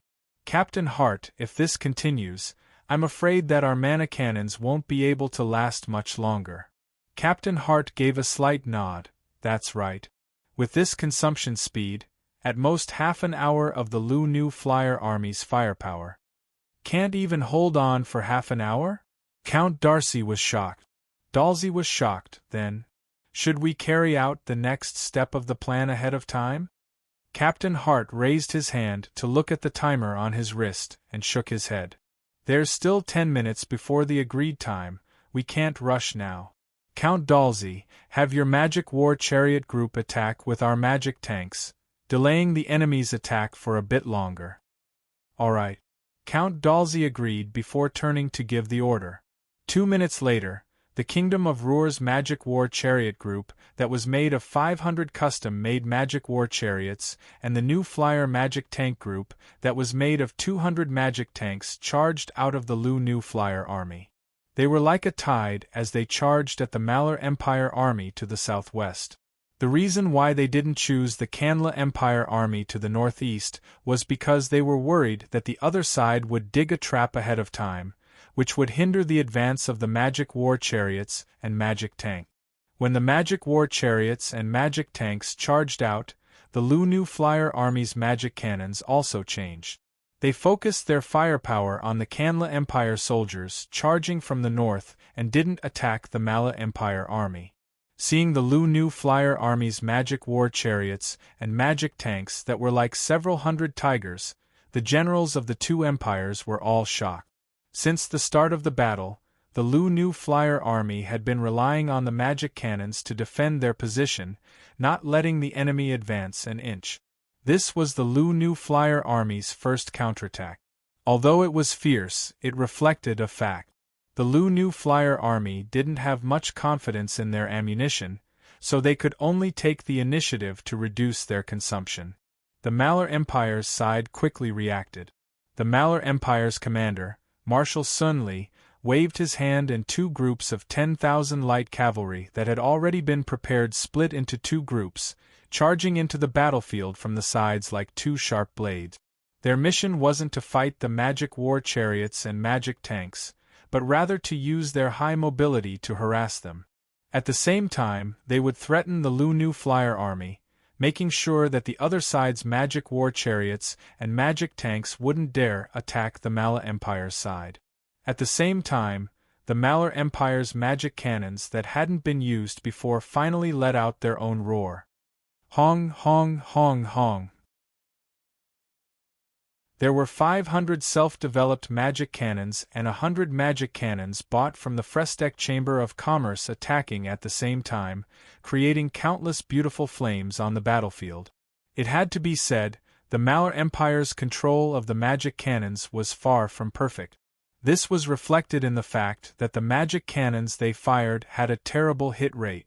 They were clearly attacking the Magic War Chariots and Magic Tanks, but only a small part of them landed in the middle of the Magic War Chariots and Magic Tanks formation. Most of them didn't even know where they landed. As for hitting accurately, that could only depend on luck. So although the sound of these magic cannons firing together was very shocking, it actually caused very little damage. Whether it was the Kingdom of Ruhr's Magic War Chariots or the New Flyer's Magic Tanks, with their thick skins, they didn't care about the large impact of the magic cannons at all. There were even some Magic War Chariots and Magic Tanks that were unlucky and were hit by the magic cannons, but they weren't damaged at all under the protection of their magic shield. But the Malar Empire's magic cannons firing this time didn't have any hope of destroying the other side's Magic War Chariots and Magic Tank. This had already been proven in the countless battles between the two empires and the New Flyer. These terrifying monsters were simply invincible on the battlefield. So their real goal wasn't the Magic War Chariots and Magic Tanks, but rather the ground beneath them. Under the dense bombardment of the magic cannons, there were large holes that appeared on the flat Sarah plains. This greatly hindered the Magic War Chariots and Magic Tanks from moving forward. There were even some Magic War Chariots and Magic Tanks that charged into the holes and couldn't move at all. At this time, the Malar Empire's light cavalry and heavy infantry displayed their advantage in agility. They charged through the Sarah plains that had changed beyond recognition, closing the distance between them and the Ruhr Alliance's army in the blink of an eye. Because there were large amounts of Magic War Chariots and Magic Tanks between them, the Ruhr Alliance's army naturally couldn't use the magic cannons to avoid accidental casualties.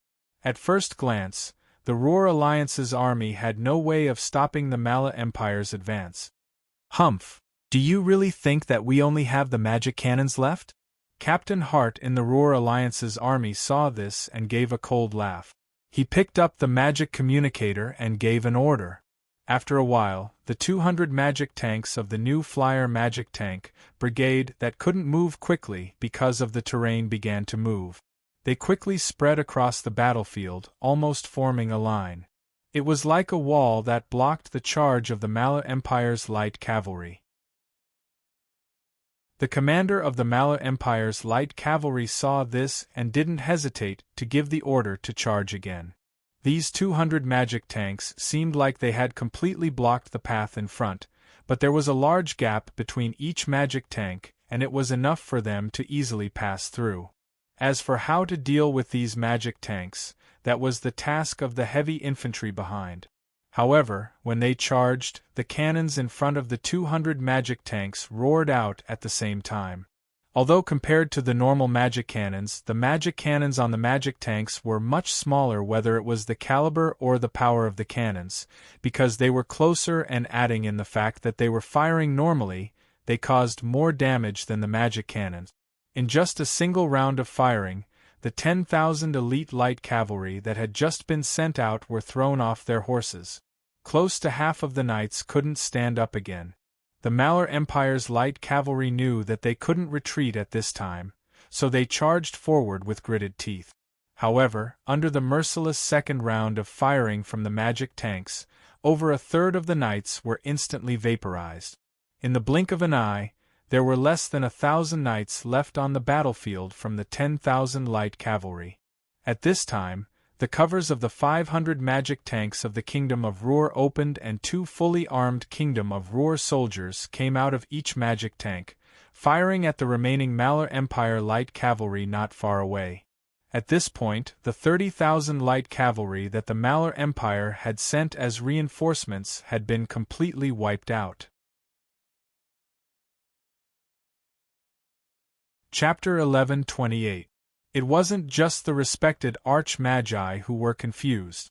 If it was said that the armies of the two empires had put in endless effort, not even hesitating to use their precious heavy cavalry as cannon fodder, their goal was to exhaust the ammunition of the Lu Xian army and find a chance to win, but once the over 100 magic airships appeared, it completely crushed the flames of hope in the hearts of the people of the two empires. It was very clear that in the armies of the two empires, even the strongest arch-magi couldn't deal any damage to the magic airships, they couldn't even deal any damage to the Lu Xian army on the ground. But with a casual counterattack, they could easily break through the defenses of the two empires, making all the efforts of the magicians in vain. The battle strength of both sides wasn't on the same level, it wasn't on the same level at all.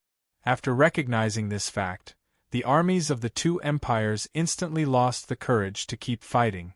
When the new flyers' magic airships stopped attacking, the armies of the two empires could only stand there in a daze. They didn't have a way to fight back, they didn't have the courage to fight back, they didn't even have the thought of running away. This was because they knew that if the new flyers' magic airships wanted to kill them, with their speed on the ground, they wouldn't be able to escape no matter what. Count Darcy couldn't help but curl his lips when he saw the battlefield that was filled with deafening battle cries a moment ago suddenly fall into an incomparably strange silence. It would have been good if the magic airships had appeared earlier, we wouldn't have needed to fight for half a day here. Captain Hart looked at him and said in a muffled voice, "The magic airships came from several hundred kilometers away, how could they appear that quickly? Then again, this was Sir Chairman's plan, you were just listening on the side. And I'm just curious, since your company's magic airships are already this strong, why did Chairman Su have us fight for half a day here? In my opinion, this is a complete waste of time, he should have just used the magic airships to bombard them. How much money do you think it costs to send out the magic airship fleet?" Captain Hart glared at him. "What's more, Sir President's goal is to completely crush the two empires' will to resist, so that they won't dare to dream of defeating us. If we don't teach them a lesson on the battlefield, the two empires won't be convinced." "Is that so?" Count Dulcie stroked his chin in confusion. "I still don't understand why Chairman Su has to do this. With your new flyer's current strength and the Kingdom of Ruhr's cooperation, even if you can't completely occupy the Kanla Empire, it shouldn't be difficult to directly cripple the Kanla Empire. Why go through so much trouble? We don't need to understand. Sir President naturally has his reasons for doing this, Captain Hart said coldly.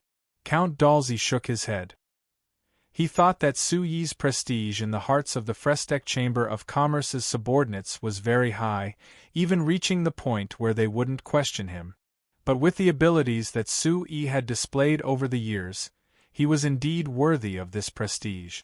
The 4 arch-magi and 16 great magicians in the sky didn't give up, desperately trying to attack the magic airships with magic. When the 4 arch-magi saw that normal magic didn't work, they directly flew near the magic airships and released their magic domains, trying to envelop the magic airships and find a chance to destroy the magic airship. This was without a doubt a very risky move, because whether it was the previous reports or the battle just now, it was clear that these magic airships had magic that was beyond their understanding. If they were further away, there would be enough space to dodge. Now that they were this close, there was very little space for them to dodge, and it was very easy for them to be in danger. However, what made them despair was that not only did the great magicians throw out normal spells, even the powerful forbidden spells that they carefully prepared disappeared without a trace after the blue light from the magic airships, not having any use at all. Even when their magic domains came in contact with the blue light, they returned to the sea and couldn't be affected at all. Under the blue light, any magic was like snow under the sun that couldn't be stopped. When the 4 arch-magi didn't give up and wanted to use their magic domains to attack the magic airships, there was a gentle voice that suddenly came from the sky. Not only did it clearly reach the ears of the 4 arch-magi, it also reached the ears of the 16 great magicians. It even rang through the entire battlefield, reaching the ears of everyone on the battlefield.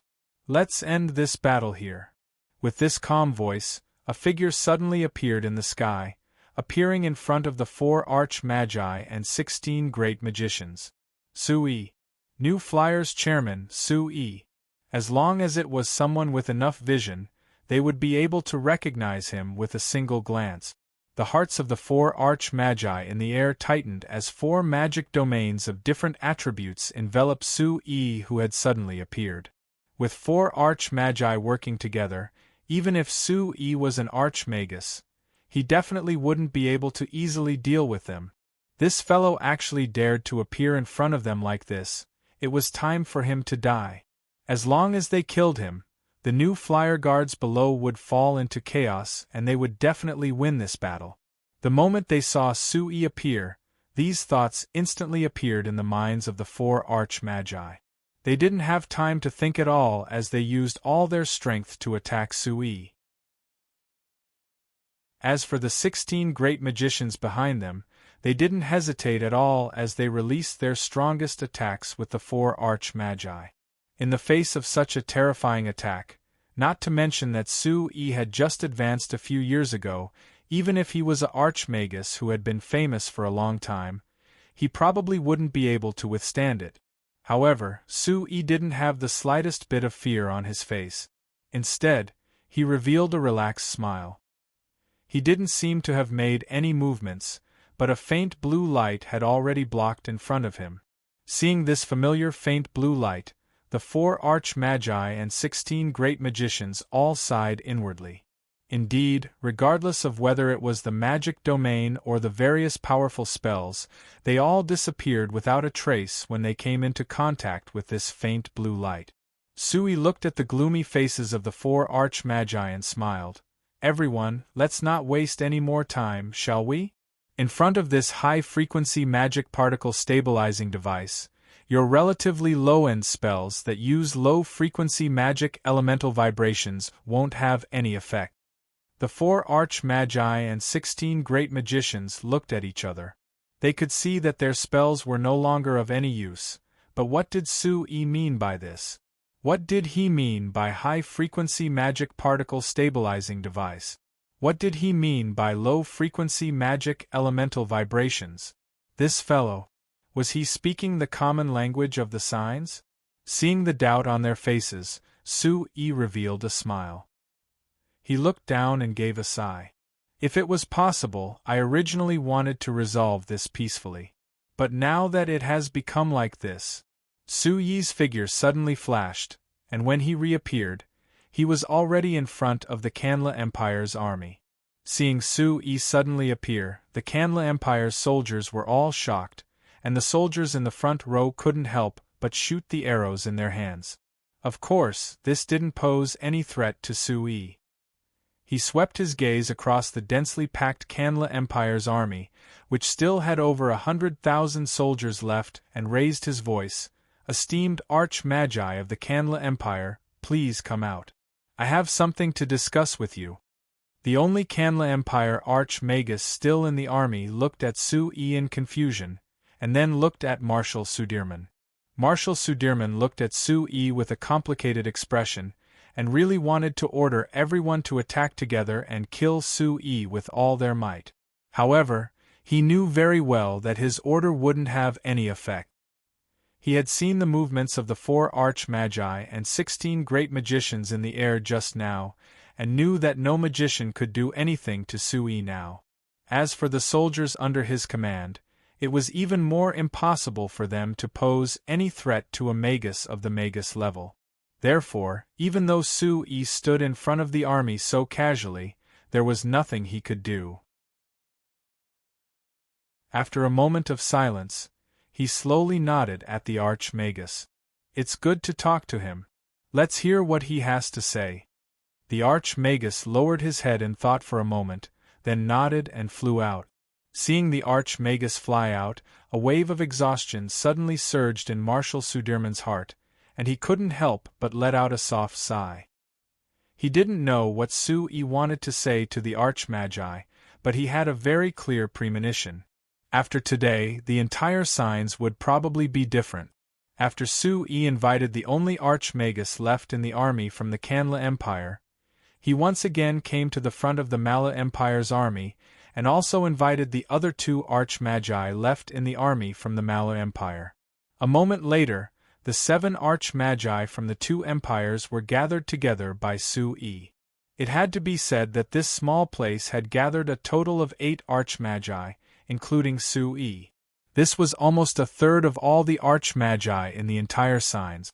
If one said that this place represented the highest level of magic in the entire signs, no one would have any objections.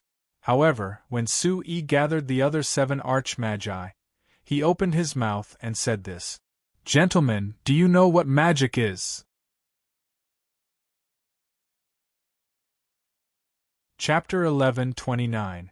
Marshal Senri didn't even have time to feel sad because after easily eliminating the 10,000 light cavalry without paying any price, the New Flyers' Magic Tank Regiment had already gathered again. They worked with the Kingdom of Ruhr's Magic War Chariot Regiment to advance towards the Mala Empire's side. After taking a deep breath, Marshal Senri turned to look at the 4 magicians wearing the robes of Arch-Magi beside him and said in an incomparably serious voice, "For masters, it's up to you and the other honorable magicians now."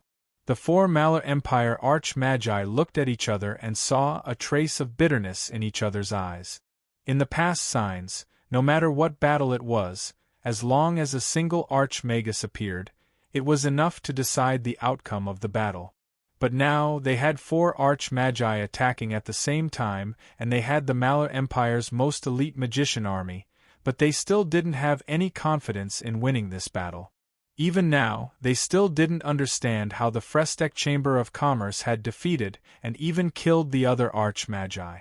Although the other 3 Arch-Magi who had been seriously injured in the battle with the New Flyer had provided the details of the battle, the 3 of them didn't understand the reason at all, so naturally they couldn't provide any help.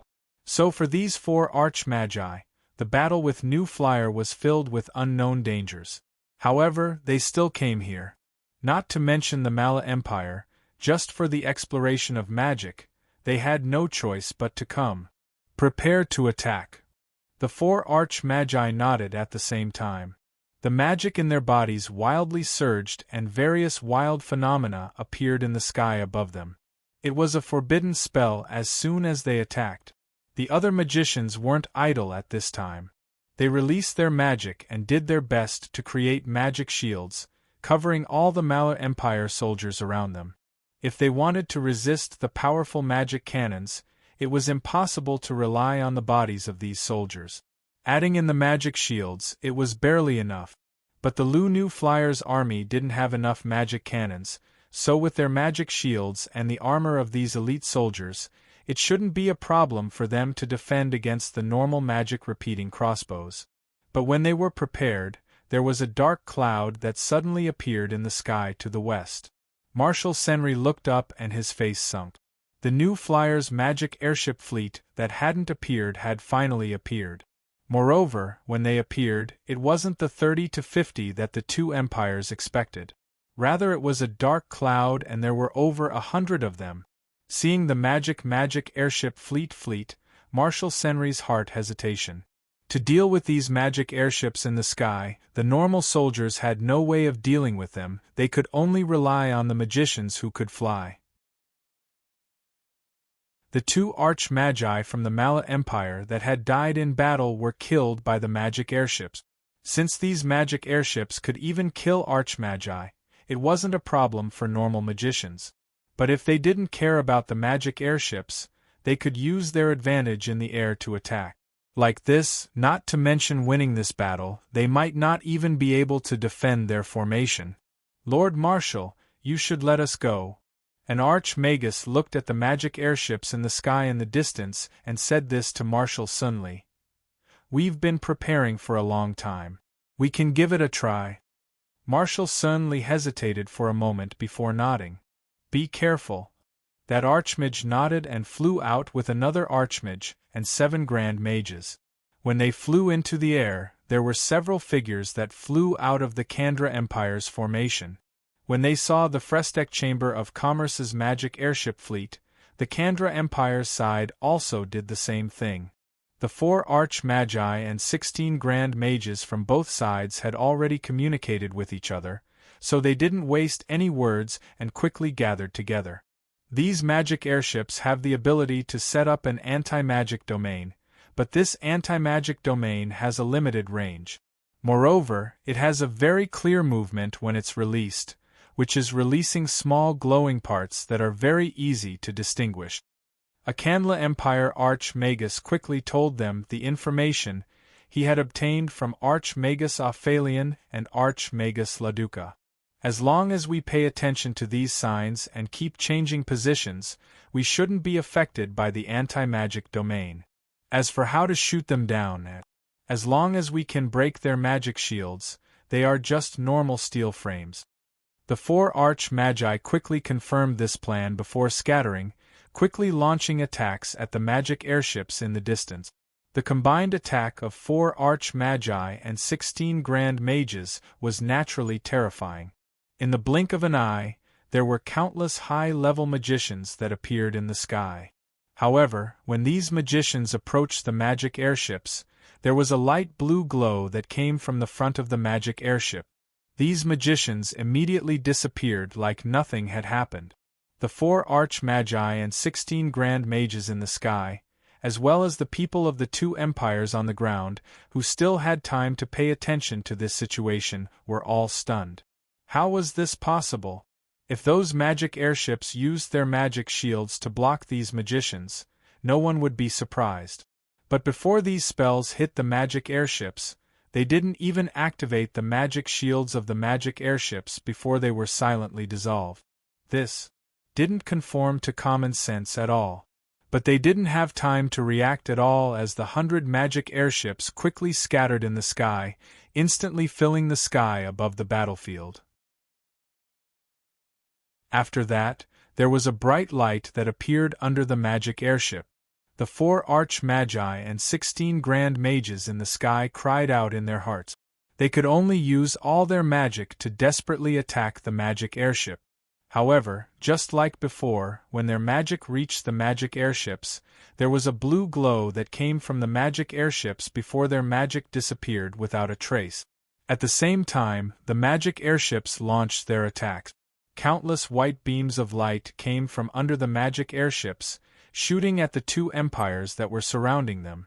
countless magic shields with different glows lit up in the two empires' formations, which were the magicians of the two empires resisting with all their might. However, this was an unquestionable resistance. The hundreds of pillars of light seemed to have completely ignored the magic shields that the mages had put up with all their strength. They shot down without any hindrance, directly hitting countless soldiers in the two empires' formations. Hong, hong, hong, hong, hong. The 4 arch-magi and 16 grand mages in the sky were stunned as they watched the two empires fall into chaos, not knowing how to react for a while.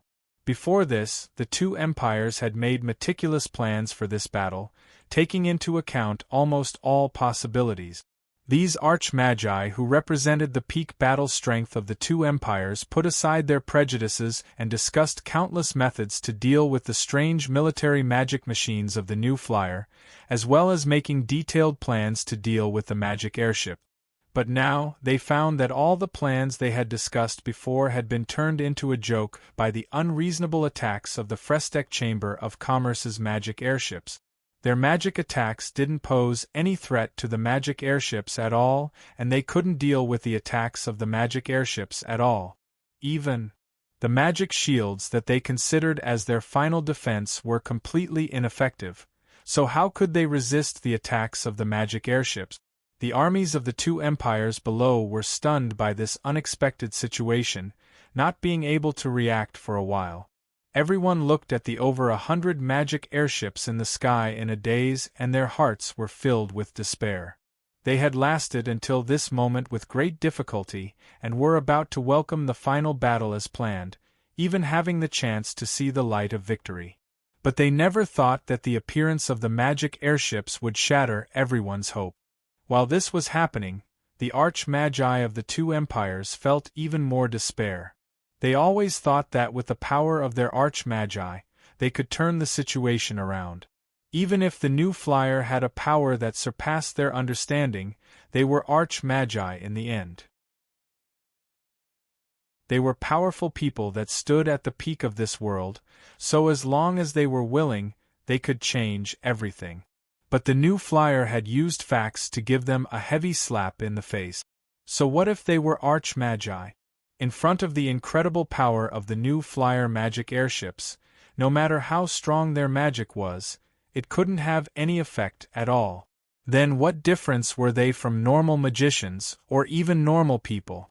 The Candla Empire Archmagus in the sky, who had just decided on their strategy, suddenly thought of what Archmagus Ophagon and Archmagus Reduca had said before. The new flyer's chairman Sue said something to us. Arch-magi are no longer the key to deciding the war and should withdraw from the battlefield of the continent. Thinking of this, he felt a bitter taste in his mouth. As an incomparably powerful archmagus, if they couldn't play a role on the battlefield, how could they display their value? Chapter 1130. The faces of the 7 magisters all sank. What was magic? These kinds of questions were usually only asked by magisters who had never come into contact with magic, or those who didn't understand magic at all. However, Sue had used this question to ask the 7 magisters who could be said to be at the top of the magic world. It was no different from humiliating them. They originally thought that Sue had summoned them with the intention of stopping the war and discussing the specific measures with the magisters who represented all the magisters of the two empires. They didn't expect that Sue would actually say such a thing, which immediately made them unhappy. If it weren't for their misgivings about the current situation on the battlefield, the 7 magisters would probably have left without another word. Chairman Sue, what do you mean by this? A magister from the Malar Empire said coldly with a sullen face. Don't think that your new flyer can be so rampant just because you have some small tricks up your sleeve. Small tricks? Sue laughed. Everyone, if you still have such thoughts, then I can only express my disappointment. All right, Chairman Sue, if you have something to say, just say it. There's no need to beat around the bush. Another magister from the Malar Empire waved his hand impatiently. I admit that with the current situation, Even if all of us magisters attacked together, we still wouldn't be able to do anything to your new flyer. However, you don't have to humiliate us like this. It's meaningless." The magisters from the Malur Empire all had ugly expressions on their faces. On the other hand, the 3 magisters from the Canla Empire only had gloomy expressions at first, but now they all seemed to be deep in thought. They didn't join in on Su Yi's reprimand. "Do you think this is humiliating?" Su Yi shrugged. "I don't think so. I'm actually asking you this question very seriously. Your understanding of magic is related to the true gap between your magic research and our new flyers. If you don't understand this point, then I'm afraid you'll never understand why we don't even need to mobilize magisters to easily defeat all of your magisters." All of the Grand Magi fell silent. Regardless of whether they were willing to admit it or not, the truth was that New Flyer didn't even need to use mages to defeat these archmages in countless battles. In fact, several archmages had even fallen. Such a thing had never happened even during the most intense period of the racial war 3,000 years ago. There was no doubt that New Flyer possessed abilities that even archmages like them couldn't understand, so much so that they were helpless against it. Therefore, no matter how arrogant Su Yi's words were, they had no ability to refute. Strength was the foundation of everything. With New Flyer's current strength, Su Yi naturally had the qualifications to say these words. After a moment of silence, a Grand Mage from the Canla Empire sighed. "All right. Chairman Su, although I don't understand your goal, since you're serious about discussing this, then I'll give my own opinion. Speaking of what magic is, I don't care what other magisters think. In my opinion, so-called magic is nothing more than magisters using magic to control the magical elements into various forms. What do you think?" The other 6 Grand Mages nodded in unison. Magic had existed in signs for over 10,000 years. Even a relatively young race like humans had grasped it for over 3,000 years. After so many years of evolution, the basic concepts of magic had long since formed a unified concept that no one doubted. Although every magister had a different understanding of magic, including their own unique opinions, no magisters would deny such a basic concept. It had already become an axiom in signs. Now that this Grand Mage from the Canla Empire had given the most standard and impeccable answer, everyone wanted to see what other opinions Su Yi would have. I admit that this view of magic isn't wrong." Su Yi's first words greatly disappointed the other Grand Mages. "However, this view is too shallow and too general. It has no practical meaning at all. The so-called magisters use magic to control the magical element.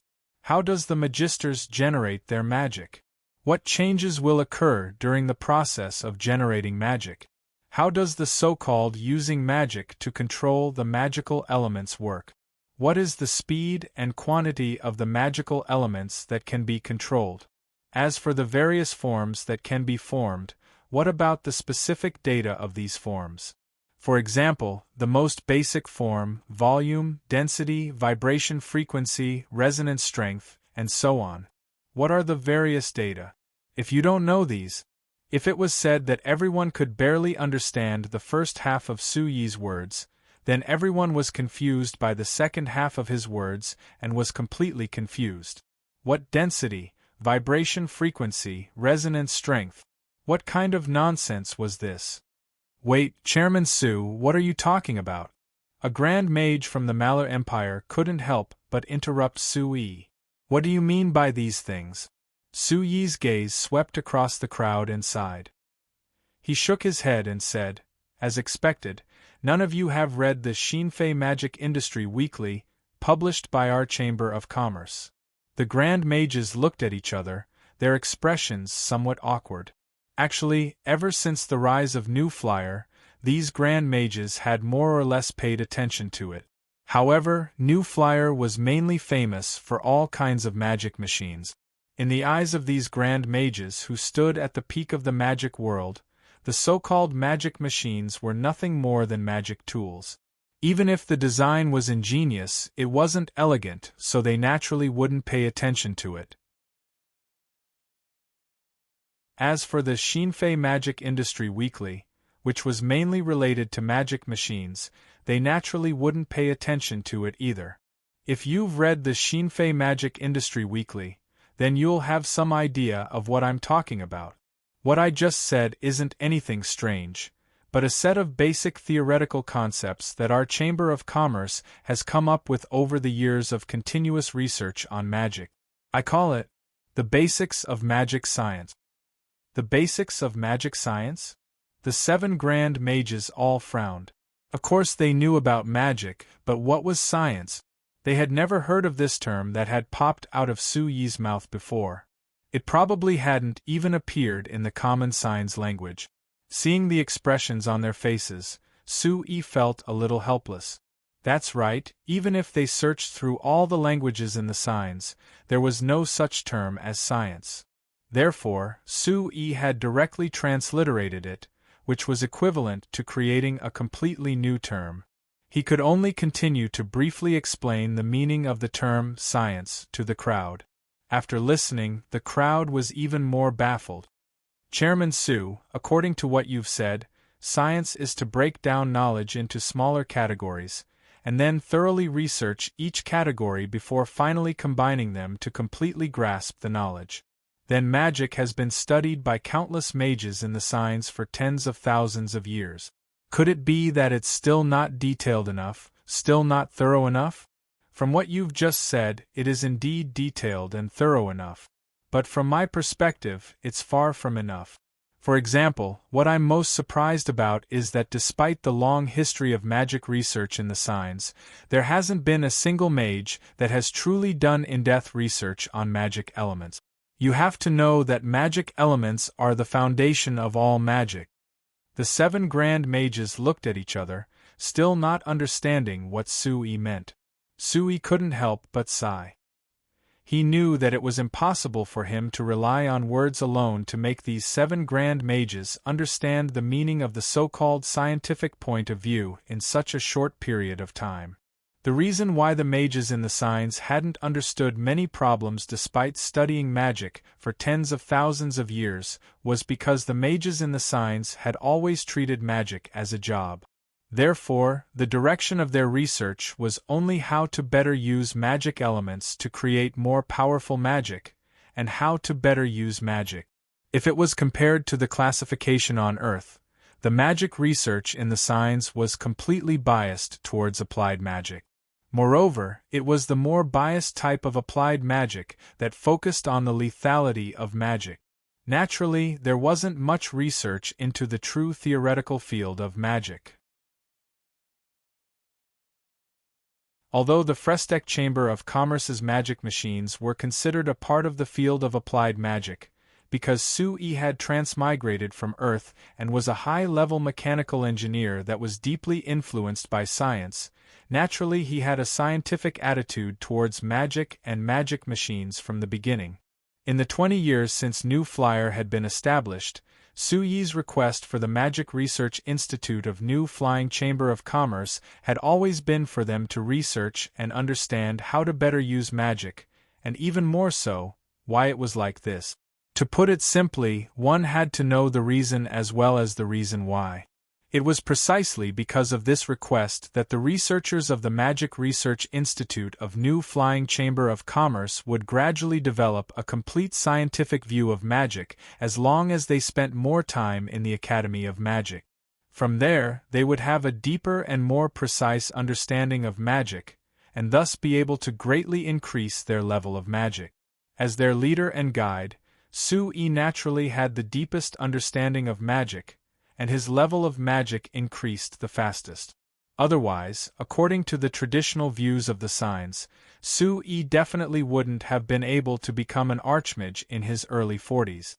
However, these things were simply explained to the 7 grand mages, who had long since carved the traditional views of magic into their bones. They definitely wouldn't understand. Therefore, Su Yi thought for a moment and decided to do a small experiment.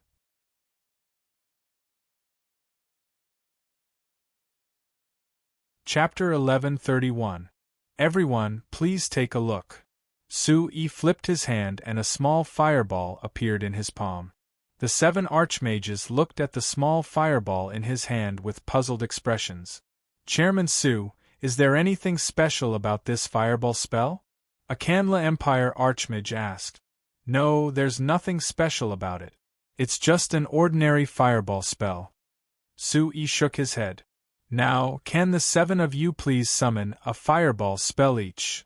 The 7 archmages looked at each other and still raised their hands to summon a fireball.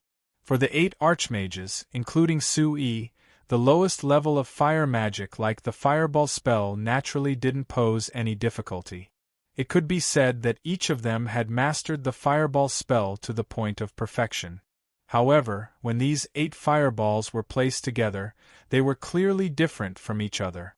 For example, the fireballs in the hands of the 4 Mala Empire archmages were about the size of a normal person's head. However, the fireballs in the hands of the 3 Canla Empire archmages were clearly smaller, at most a bit bigger than a normal person's fist. As for Su-Yi's fireball spell, it was in the middle. It wasn't as big as a person's head, nor was it as small as a fist. Apart from the size, the fireballs summoned by each archmage were also different in their luster. Some were extremely bright, some were slightly dim, some were shockingly red, and some were dark red with a hint of purple. Everyone, it's just the simplest fireball spell, but everyone summons different ones. Do you still think that the current system of magic in signs is correct? Su-Yi pointed at the fireballs in everyone's hands and asked bluntly. That's nothing, right? A Malar Empire archmage frowned slightly. Every mage's understanding of magic is different. It's normal for the spells they use to be different.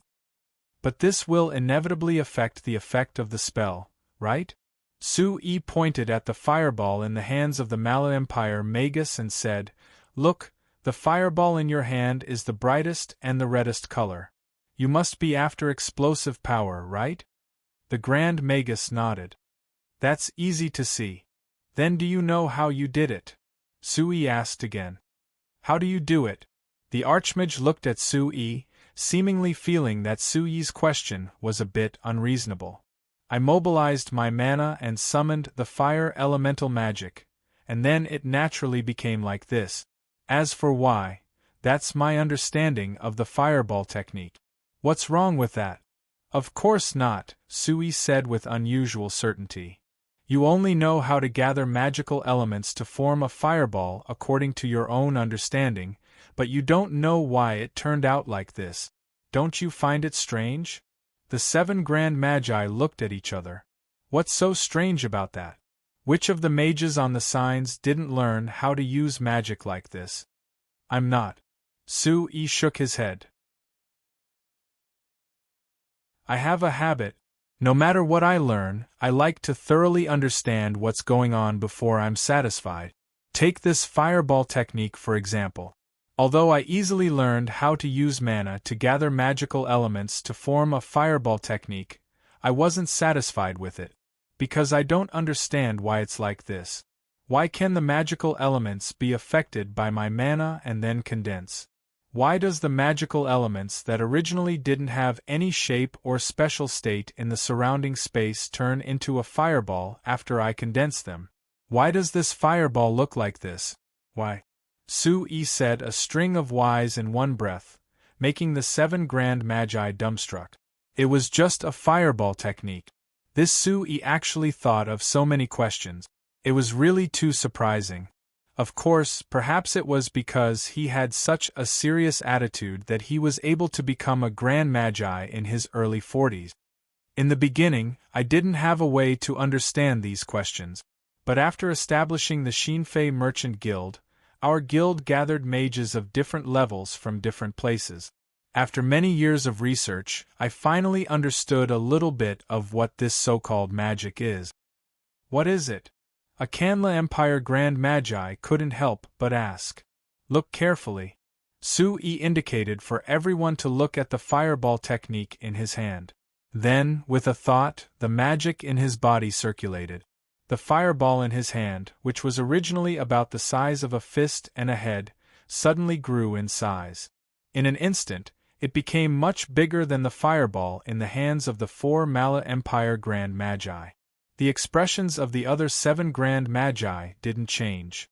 Although it was a bit difficult to increase the size of a spell that had already been formed, it wasn't much for a Grand Magi. Just as this thought appeared in their minds, the fireball in Su Yi's hand suddenly shrunk, becoming very small in an instant. It was much smaller than a normal person's fist, and was only a bit bigger than the tip of a finger. This time, the other 7 Grand Magi couldn't help but reveal shocked expressions. It wasn't difficult to make a normal fireball technique bigger, but to make it suddenly smaller wasn't so easy. There were only 2 ways to make a spell that had already been formed suddenly smaller. The first was to compress the magical elements contained within the spell to a high degree, and thus shrink the appearance of the spell. This was very difficult for normal mages, but it wasn't much of a problem for Grand Magi. However, this kind of highly compressed spell would become very unstable due to the high amount of magical elements contained within it. It was very easy for it to go out of control. Moreover, the appearance of the spell would definitely undergo an obvious change because of this. However, they could clearly see that apart from the fact that the fireball in Su Yi's hand had shrunk quite a bit, it was still the same color as before. It looked like it had only shrunk in an ordinary way, and nothing else had changed. This meant that although the fireball in Su Yi's hand had shrunk, the density of the magical elements hadn't increased by a large amount. It was as if the outer layers of the fireball had been shaved off.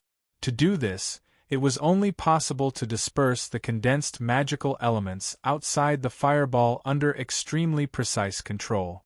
At the same time, one had to ensure that the magical elements in the center didn't dissipate as well. This was undoubtedly an extremely difficult method. Even Grand Magi wouldn't be able to do it easily if they hadn't practiced for a long time. This Su Yi can't be that bored, can he? The other 7 Grand Magi looked at Su Yi with faces full of doubt. Very quickly, Su Yi's following actions caused their doubt to turn into shock. The small fireball in Su Yi's hand that was only a bit bigger than a thumb remained there for around 5 seconds before it suddenly began to grow at a speed visible to the naked eye. Bit by bit, it slowly became bigger, just like a balloon being blown up. When the fireball was already 3 times the size of a normal person's head, everyone suddenly felt the magical undulations released by Su Yi change. The enormous fireball suddenly disappeared and was replaced by an enormous ball of water. The 7 Grand Magi looked at the enormous ball of water in shock, almost not daring to believe their eyes. In theory, changing the fireball into a ball of water could be done by first dispelling the fireball and then instantly summoning a new ball of water. But the 7 of them had been staring at Su Yi the entire time, so they didn't notice this process at all. The fireball had turned into a ball of water, and it was like the fire elemental magic inside had turned into water elemental magic. How had he done it? Without waiting for them to ask, the magical undulations released by Su Yi changed again, and the ball of water disappeared in an instant, turning into a tornado that spun at high speed above Su Yi's palm. The 7 Grand Magi stared blankly as the tornado turned into an enormous spherical rock. In the following period of time, the magic in Su Yi's palm switched back and forth between 4 different types of elemental magic. Its shape was also constantly changing, sometimes becoming round, sometimes becoming square. The 7 Grand Magi were dazzled. After a while, one of the Mala Empire's Grand Magi suddenly raised his hand. "Stop! Chairman Su, what are you doing?" The other 6 Grand Magi also looked at Su Yi with questioning eyes. They believed that Su Yi wouldn't be so bored as to specially practice this kind of magic to show them. After all, no matter what, Su Yi was an archmage. How could he play such a childish trick? Su Yi smiled and put down his hand. The magic also disappeared. I just want to tell you that the so-called magic is indeed a method of using magic to make the magical elements manifest in various forms. However, magic doesn't actually have any form of differentiation. The ancient method of differentiation between the four types of elemental magic is even more meaningless. Because the magical elements themselves don't have any attributes, magic also doesn't have any attribute. The reason why they manifest different forms is only because the magical elements, as energy particles, are affected by different frequencies of resonance and manifest different forms. The other 7 Grand Magi stared blankly at Sui. This guy was starting to talk about things they didn't understand at all. Sui didn't care about their reactions and continued, so in summary, the so-called magicians just happen to have this kind of mental energy, so they can use the vibrations of their mental energy to influence the elemental magic particles to form magic. In fact, as long as you find a suitable method, even if you're not a mage, you can still influence the magical elements and control them to form magic. Magic arrays are a very obvious example. Speaking of magic arrays, the 7 Grand Magi recovered. Chairman Su, don't the various magic machines of New Flyer and these military magic machines all rely on magic arrays? That's right. Sui smiled and nodded. But our New Flyer's research on magic arrays is different from other mages. For us, magic arrays are used to control the magical elements and form magic effect. In theory, it's similar to the magic arrays that most mages research, but in reality, our Chamber of Commerce's research on magic arrays is more detailed, more thorough, and more scientific.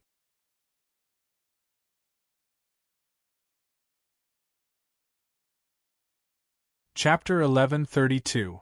Su Yi's words flowed like a river. He spoke to the 7 archmages for half an hour, but they still couldn't understand what he meant by using scientific concepts to view magic. Sui was very helpless about this. These 7 archmages had lived in the signs since they were young. They weren't like the children on Earth, who paid attention to establishing scientific concepts from a young age. Naturally, they didn't have any understanding of science. Moreover, they'd studied and researched magic under traditional concepts for decades. It was normal for them to be less receptive to new concepts than the children who just entered the New Flight College. Sui didn't plan on letting them truly understand this concept in such a short time. The reason he spent so much time explaining these things to the 7 archmages was to let them recognize a fact. The fact was that the traditional concept of magic was outdated. All the mages from the 2 empires, including the archmages, had no ability to stop New Flyer. Although the 7 archmages were still somewhat unwilling to accept this, they had to admit that Sui was right. This was the truth. Actually, if it was possible, I wouldn't want to fight this war, Sui said with a sincere expression. The destruction brought about by war is too terrifying. In my opinion, it's meaningless. However, if we don't go through war, New Flyer and I will encounter many obstacles. For example, if we don't go through this war, I think it'll be very difficult for me to have the opportunity to speak with all of you on equal terms. No, with your status as an archmage, you'll definitely have the opportunity to speak with us on equal terms. The archmage from the Canla Empire, who'd had deep conversations with Archmage Reduca and Archmage Ophalion, sighed and shook his head. But if it wasn't for this war and the strength that New Flyer displayed, you definitely wouldn't have been able to convince us of your words. Actually, I don't really believe it even now, another archmage from the Mala Empire said with a sullen expression. Chairman Su, I admit that the concepts you've brought up are very novel, but I still have my doubts until there's enough evidence to prove it. Sui shrugged, indicating that he didn't care. He didn't have to make them believe him, as long as he could pique their interest. A brand new set of magic theories based on scientific research. If they wanted to spread it on the science continent, they couldn't leave the participation of these arch-magi. Sui needed not only their rich knowledge of magic, but also their high reputation in the circle of magicians. As long as the archmages at the apex of magic were interested in this new theory and personally invested themselves in the research, they would definitely lead the other mages of the signs to join in as well. Alright, Chairman Su. I admit that we can't deal with your magic airships, so the army below doesn't have any hope of winning this battle. That Kanla Empire Arch-Magus gave another sigh. But if you want us to admit defeat, I'm afraid that's unrealistic. This is the final battle for the glory of our Kanla Empire. We can lose, but we cannot surrender. Is that so? Su-Yi smiled, revealing a slightly strange smile. The reason why you feel that it's impossible to surrender is because the blow to you isn't big enough, right? That Kanla Empire Arch-Magus gave a bitter laugh. He didn't refute it, but he also didn't admit it. Su-Yi looked at the two armies that had stopped fighting and made a hand gesture to the 7 Arch-Magi, telling them to wait. Then he flew to the front of the Kanla Empire's formation. Marshal Sudiman, can you come out and talk? Marshal Sudiman, in the middle of the formation, looked at Su-Yi in the distance for a while before raising the belly of his warhorse. Ignoring the generals around him, he walked out of the formation. The dense crowd of Kanla Empire soldiers opened a path, and Marshal Sudiman quickly arrived in front of Su-Yi. Seeing Marshal Sudiman jump off his horse, Su-Yi revealed a faint smile. "Lord Marshal, we meet again." Marshal Sudiman narrowed his eyes and seriously looked at Su-Yi for a while before giving a cold snort. "It's a pity that I wasn't able to kill you last time. Let's not talk about the past." Su-Yi waved his hand. "Lord Marshal, I'm sure you know the current situation very well. I don't want this battle to continue because it's meaningless. What do you think? What? Are you here to persuade me to surrender?" Marshal Sudiman's eyes were cold as he said in a muffled voice, "Su-Yi, let me tell you, even if all the soldiers of the Kanla Empire die in this battle, we will never surrender to you. If you want to end this battle, then use your fists to do the talking." Su-Yi couldn't help but shake his head. From Marshal Sudiman's point of view, he obviously wouldn't choose to surrender directly.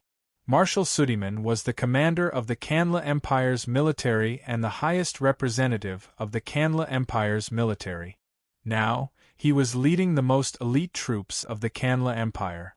If he chose to surrender now, it would almost mean the complete surrender of the Kanla Empire. This was obviously not something that Marshal Sudiman could decide. Naturally, he couldn't accept it. "Alright, you want me to use my fists to do the talking, right? Then I'll show you my fist." Su-Yi sighed and took out a small magic communicator from his pocket. "Rockwell, according to the original plan, test the magic particle beam cannon." Marshal Sudiman looked at Su-Yi with a strange expression. What the hell was the magic particle beam cannon? Could it be that this was the fist that Su-Yi said he would show him? "Lord Marshal, raise your head. What you're about to see will definitely leave an indelible impression on you." Hearing Su-Yi's words, Marshal Sudiman looked into the sky and saw 10 magic airships flying out of the magic airship fleet. They gathered in the sky to the west of the battlefield and formed a circle. This unusual action immediately attracted the attention of everyone on the battlefield. Everyone raised their heads and looked over curiously. After the 10 magic airships formed a formation in the sky, there was a dazzling white light that appeared in front of them before they collided in the center of the circle. The expressions of the 7 Arch-Magi floating in the sky all changed at the same time. They could feel that the white light released by the 10 magic airships had a strange magic fluctuation. It was different from the magic fluctuations they knew of before. Thinking of how Su-Yi had told them that the magic fluctuations were the vibrations of the magic elemental energy, the different vibrations represented the different forms of the magic elemental energy. If the magic fluctuations released by the white light were this special, the magic released in the end would be very special as well. As soon as this thought appeared in their minds, their expressions changed again. This time, it wasn't just the 7 archmages. Even the 16 great mages on the other side of the sky, as well as the other mages of the two empires below, all changed their expressions at the same time. All the mages could clearly sense that at the center of the circle where the 10 white light beams converged, the mana waves became clearer and more intense. In the blink of an eye, it had exceeded the range of mana waves caused by ordinary magic. However, even when the intensity of the mana fluctuations had reached the level of a forbidden spell, they still didn't stop. Instead, they continued to increase at an even faster speed. The magic elemental energy in the surrounding magic space wildly gathered at the center of the 10 white light beams, and in the blink of an eye, the magic space in a radius of over 1,000 meters was completely sucked clean. Initially, the 10 rays of white light gathered in the center of the circle to form a very bright white ball. As more and more magical elements were absorbed, the white ball grew bigger and bigger. It gradually turned from a faint white color to a deathly white color, and then became faintly discernible with traces of black stripes inside. The 7 arch-magi who fell back to the ground because they didn't want to be affected looked at the white ball with serious expressions. They could easily feel how shocking the amount of magic elemental energy inside the white ball was. Once this white ball exploded, its might would be very terrifying. Even if it was a forbidden spell, its might would be far from comparable. When 2 of the arch-magi turned to look at Su-Yi standing in front of the Canla Empire's army, they suddenly felt that something was strange. When they turned their heads, they saw that the white ball in the sky had already shot out and turned into a blinding white light that stole all the sunlight in the sky. It flew towards a mountain range in the west of the battlefield. The speed of the white light was very shocking. It had already reached the mountain range in the instant it shot out. Everyone was dumbstruck as they watched the white light gather at the mountain range and then explode into an abnormally bright and dazzling light that completely covered the sun. Everyone was forced to close their eyes tightly. Some people couldn't react in time and were instantly blinded by this incomparably dazzling white light. Tears involuntarily flowed down their faces. A moment later, a terrifying muffled sound, as if the sky was falling and the earth was splitting, came from the west along with the tremors under their feet. The tremors made everyone's legs go weak and many people even fell to the ground. After a few minutes, the sound gradually faded and the tremors under their feet also slowly subsided. Everyone opened their eyes with difficulty and looked at the mountain range in the west. However, there was no longer any mountain range. As far as everyone's eyes could see, the mountain range in the west had actually been split in two. The left side extended towards the south, while the right side extended towards the northeast. However, in the middle, a huge flat gap had suddenly appeared. The most famous Tangula mountain range in the center of the Canla Empire had actually been blown apart. Su-Yi turned his head and smiled at the dumbfounded Marshal Sudirman. "Lord Marshal, is this fist big enough?"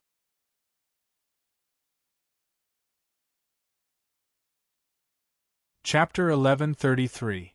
On the first day of the 11th month, when the chill of early winter descended on most of the signs, a piece of news spread across the entire continent. The Canla Empire, the New Flyer, and the Kingdom of Ruhr had negotiated for half a month and finally signed a ceasefire agreement. When this news spread out, it didn't shock many people. Ever since half a month ago, the Canla Empire and the Mala Empire lost to the Kingdom of Ruhr on the Sera Plains. This result was already set in stone. It could be said that this result was the best result for the Canla Empire. This was because if the New Flyer didn't plan to stop the war and continued to attack the Canla Empire with the Kingdom of Ruhr, then the Canla Empire wouldn't have any ability to stop them. If the Kingdom of Ruhr and the New Flyer were even more ruthless, it was very likely that the Canla Empire would be torn apart or even destroyed. No one believed that the Kingdom of Ruhr and the New Flyer had the ability to completely conquer the Canla Empire, but no one doubted their ability. Therefore, when the news of the ceasefire agreement spread out, most people's first reaction was to let out a sigh of relief. Since there was a conflict between the two sides at the beginning of last year and the war, before signing the armistice at the end of this year, even if the war only lasted for a year and a half, it affected countless countries and most of the people on the Signs continent. Because of the war, the lives of many people in the Signs were severely affected. The most obvious example was that because of the war, the countries in the southwest corner of the continent that were under the New Flyers faction suffered a severe blow to their foreign trade. Although this had the greatest impact on these countries, it also had a great impact on the countries that traded with them. For example, because these few countries had already popularized agricultural magic machines and used the special fertilizer of the elves, their grain production was extremely high. Therefore, they were able to export large amounts of grain at a low price. Many countries relied on these few countries to export grain to them. In the end, because of the war in these 2 years, these few countries' grain exports were also affected, and there were even situations of famine in a few countries. Now that the New Flyer and the Canla Empire had finally signed the ceasefire agreement, the merchants who couldn't hold back for a long time had already reorganized their trade routes. An unending stream of grain was instantly sent on the way, quickly alleviating the famine in these few countries. Of course, this was only a small part of the effects after the ceasefire agreement was signed. What people were concerned about was the specific conditions in this ceasefire agreement. Logically speaking, the Kingdom of Ruhr and the New Flyer had clearly won and forced the Canla Empire to sign the ceasefire agreement. Therefore, this ceasefire agreement should be extremely beneficial to the Kingdom of Ruhr and the New Flyer. However, considering that the Canla Empire was an old empire with a history of nearly 1,000 years, even if the Kingdom of Ruhr and the New Flyer obtained an advantage on the battlefield with their military magic machines, it would be very difficult for them to force the Canla Empire to sign such a ridiculous agreement. Therefore, people were very curious about the contents of the agreement. The Kingdom of Ruhr was fine. After all, the war in the Signs wasn't the first or second time. The ceasefire agreement between the two countries wasn't much of a big deal. What people were really curious about was that a chamber of commerce like the New Flyer was able to sign a ceasefire agreement with a huge empire like the Canla Empire. This was the first time in the history of the Signs. Moreover, the New Flyer was only a chamber of commerce in the end. It wasn't like the Kingdom of Ruhr, who had a lot of requirements that could be guessed. What kind of conditions would it propose? However, no matter if it was the New Flyer or the Canla Empire, they didn't talk about the ceasefire agreement. They didn't reveal the specific conditions at all. However, after signing the ceasefire agreement, the Kingdom of Ruhr and the New Flyer quickly withdrew from the Canla Empire's territory.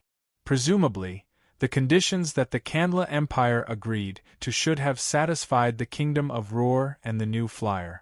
Otherwise, they wouldn't have withdrawn so quickly. However, for the Canla Empire, signing the ceasefire agreement was only the beginning. Because of the continuous victories of the Kingdom of Ruhr and the Canla Empire, even without the influence of the Kingdom of Ruhr and the Kingdom of Ruhr, it was already in chaos. Not to mention, just the dozen provinces that declared independence were enough to make the Canla Empire's royal family anxious. Although the Kingdom of Ruhr and the Kingdom of Ruhr retreated, it wasn't that easy to stabilize the chaotic situation in the Canla Empire.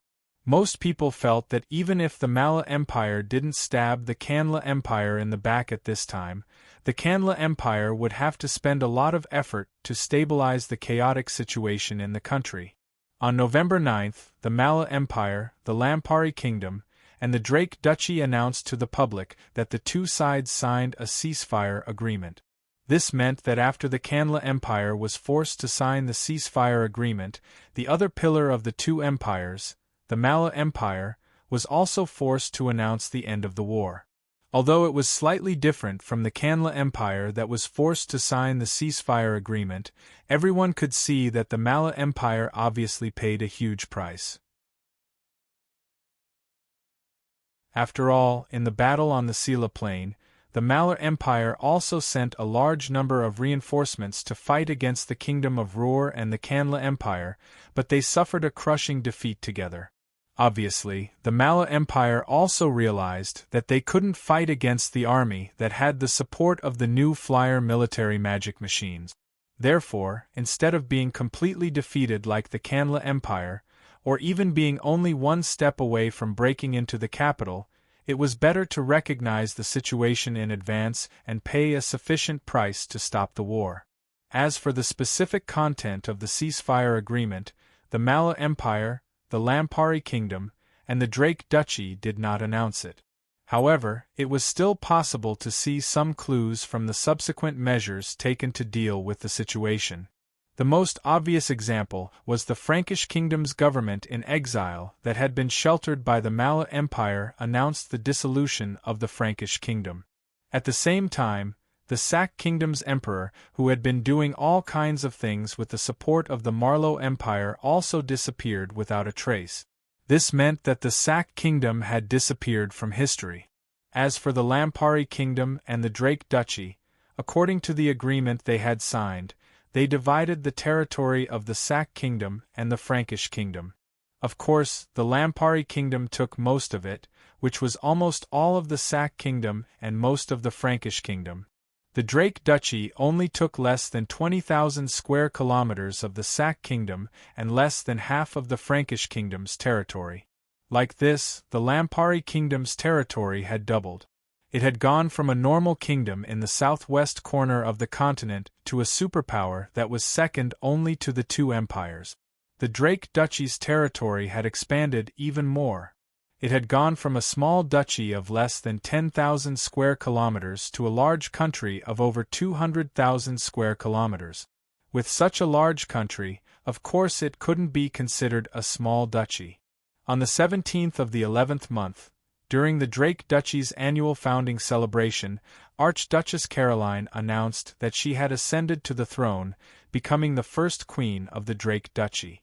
From this day forth, the Drake Duchy had become the Drake Kingdom. As for the Lampari Kingdom, they didn't have such an obvious event. They just absorbed large amounts of new territory and encouraged the merchants of the Lampari Kingdom to invest in the new territory. The Lampari Kingdom had always done these things before, but because they were in different countries, they were restricted. Now that the Sak Kingdom and the Frankish Kingdom no longer existed, the hindrance had disappeared, so the Lampari Kingdom's actions naturally became faster.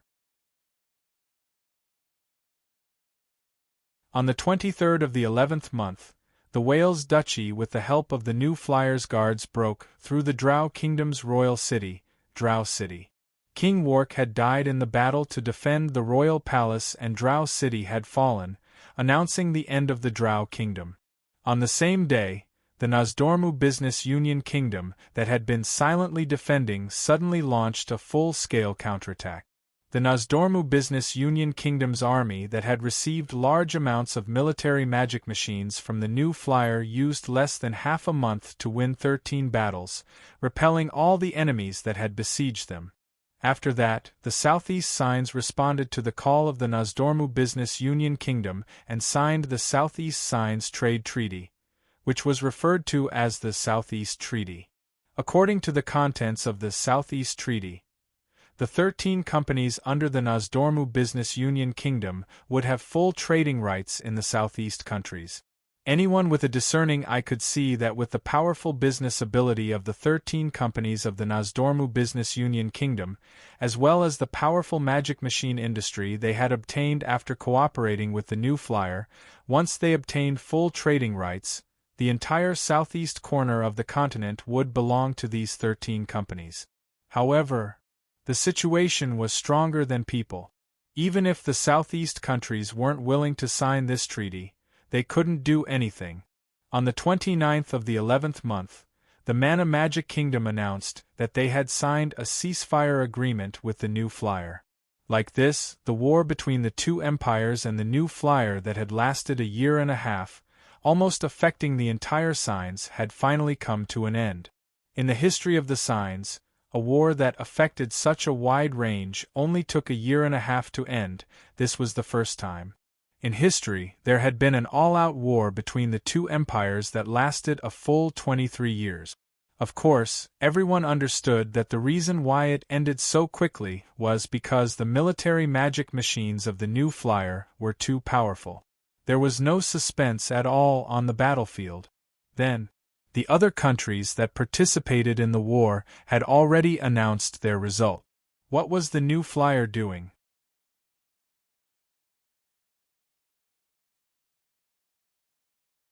Chapter 1134. At the very least, in the 2 to 3 months after the two empires signed the armistice agreement, New Flyer didn't seem to have done anything. Although after the war ended, the Frestec Chamber of Commerce had been working hard to rebuild the Frestec Chamber of Commerce's large organizations that had been closed because of the war.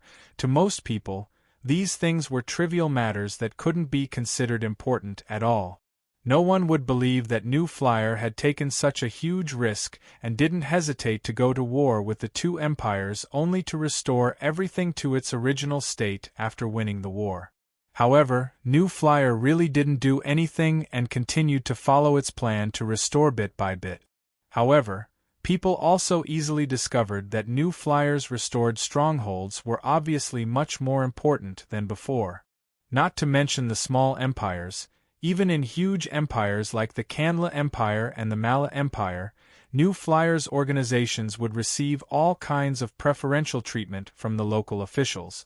In fact, most of the time, New Flyer's organizations would receive better treatment than the merchants of the two empires. Of course, this was the benefit that New Flyer had obtained from this war. However, to many people, this was still far from enough. Look, the Lampari Kingdom and the Drake Duchy had obtained a large area of valuable territory and stabilized the situation. Although the Kingdom of Ruhr didn't obtain a large area of territory, it had taken the territory that belonged to the Norton Duchy into its arms. Apart from that, it had also obtained a huge amount of compensation from the Canla Empire, which totaled more than 200 million gold coins, as well as other immeasurable benefits. Although New Flyer was a merchant guild and theoretically shouldn't have any desire for territory, New Flyer was undoubtedly the protagonist of this war. Whether it was the Lampari Kingdom, the Drake Duchy, or the Kingdom of Ruhr, the main reason why they were able to defeat the two empires was because they had obtained the support of New Flyer. Since that was the case, New Flyer should have obtained the greatest benefit. Therefore, many people were puzzled by the fact that New Flyer hadn't done anything for such a long time because it didn't make sense at all. Is it really that hard to understand? Sui shrugged and revealed a relaxed smile. For our Chamber of Commerce, returning everything to normal is the greatest benefit. Look, because of this war, our Chamber of Commerce has invested close to 300 million gold coins. This doesn't even include the huge profits we've lost in the past 2 years due to the severe impact of the war. All in all, we've lost at least 200 million gold coins. Therefore, it is in our best interest to return everything to an orderly state. Seveni slightly knit her brows and looked at Sui for a while before shaking her head with a sigh. I believe that's what you really think. But Sui, I'm afraid this isn't what everyone in your Chamber of Commerce wants. So if you say that your Chamber of Commerce doesn't intend to gain any benefits from this, I won't believe you even with a single finger. It's fine if you don't believe me. Could it be that you want me to explain it to you one by one? Sui smiled and decided to throw away this question. If we're talking about benefits based on the surface, most people would think that your Lampari Kingdom would gain the most. Then as the Queen of the Lampari Kingdom, what do you think? Seveni revealed a bitter smile. All right, stop teasing me. It's not like you don't know how busy I've been recently. Being able to see you today is already all the time I've spent. That means I'm bothering you? Sui laughed and turned to leave, but Seveni came forward to grab him. Stop joking. Seveni reprimanded him. You should know what I want to discuss with you. Seeing the tiredness that couldn't be hidden in Seveni's eyes, Sui gave a sigh before saying with a nod, All right, I won't joke around. 70. You should be worried about how to digest the large amount of territory you obtained from the Sac Kingdom and the Frankish Kingdom, right?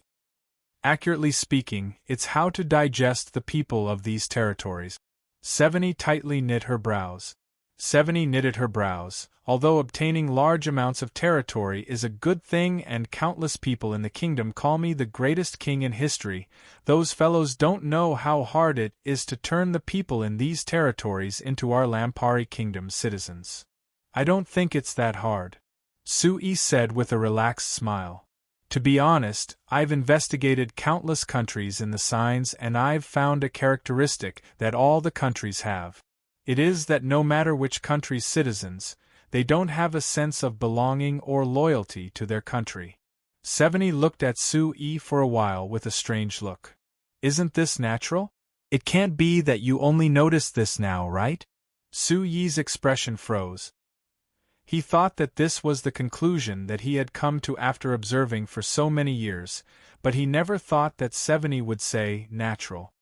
Hey, as a king, you actually think that it's natural for your citizens to not have loyalty to you? Of course. The citizens will only be loyal to their own territories, to the country. There's no meaning in being loyal, so why would they do this? Sui understood that 70 had confused the loyalty he mentioned with the loyalty to the territory that was popular in the signs.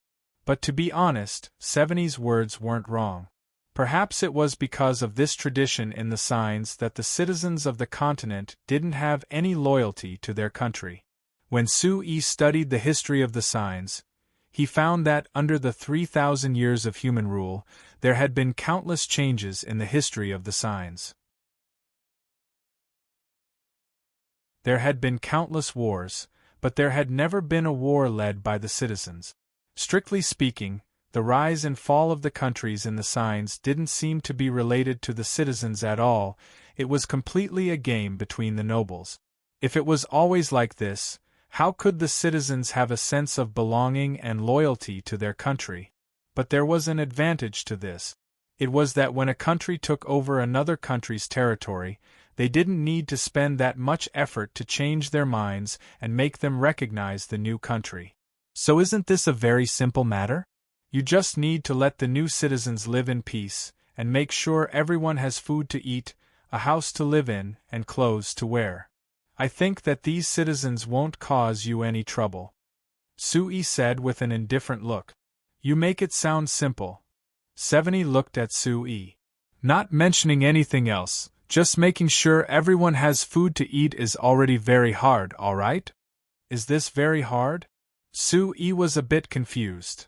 Take out your experience in promoting the agricultural magic machines and just promote it like that. These things were very popular in the Sac Kingdom and the Frankish Kingdom before, so there's no reason why it can't be done after being ruled by your Lampari Kingdom. This is the problem. 70 shook her head. 70 shook her head. Before, it was only your new flyer selling agricultural magic machines to the Sac Kingdom and the Frankish Kingdom, so they could only take what you sold them. Even if the agricultural magic machines you sell them are a bit lower grade than the ones from our Lampuri Kingdom, it's fine if the models are older and the functions are worse, they won't complain. Even if they did, it would be for your new flyer. Now that they have become citizens of the Lampari Kingdom, they want to be treated the same as your Lampari Kingdom citizens and want to receive the same agricultural magic machines? Sui took over the topic to ask. That is only one of them. Other than the agricultural magic machines, the citizens of the new territory also want fertilizer, household magic machines, and maintenance services. 70 spread her hands. 70 spread her hands. I want to agree to these things, but even if I say it doesn't count, they won't believe that I don't count. Seeing the helpless look on 70's face, Sui couldn't help revealing a smile. So now you want to get these things from me that you can call the shots? Yes. 70 gave a generous nod to admit it. After knowing Sui for this long, she was very clear on how to talk to Sui. Most of the time, Sui liked being direct. Then what do you want? Sui asked. Seveni turned to take a document from the table that she had clearly prepared for Sue. It's all on here. Sue took the document and looked it over before opening his mouth in surprise. Seveni, your appetite isn't small. You actually want to take all these things from me at once? Not mentioning anything else, you even want the technology for the production magic machines. You should know that our company has never transferred this technology before. It hasn't been transferred before, but that doesn't mean it won't be transferred in the future. Seveni said with a serious look, Sue, your dream is to spread the magic machine industry across the signs, so the technology for the production magic machines can't always be monopolized by your new flyer family. Otherwise, the other countries and companies of the continent can only make the simplest household magic machines, which can't be called developing the magic machine industry at all. So other than the household magic machine technology, you have to transfer the other technology sooner or later. Your words are very reasonable. Sue nodded with a faint smile. But why do you think that your Lampari kingdom will be the first to be transferred by me? If I said that it was because of our good relationship, would you believe me? Seveni asked with a smile. Sue shook his head with a smile. You aren't that stupid of a person. So I'm relying on our Lampari Kingdom's rather complete magic machine industry foundation, as well as our experience in making magic machines that surpasses other countries, as well as our good cooperation with your new flyer over the years. How about it? Is this enough? Sue looked at the document in his hand before looking at Seveni's serious eyes and revealing a faint smile. It seems like it's time to turn a new page in the history of the Signs magic machine industry.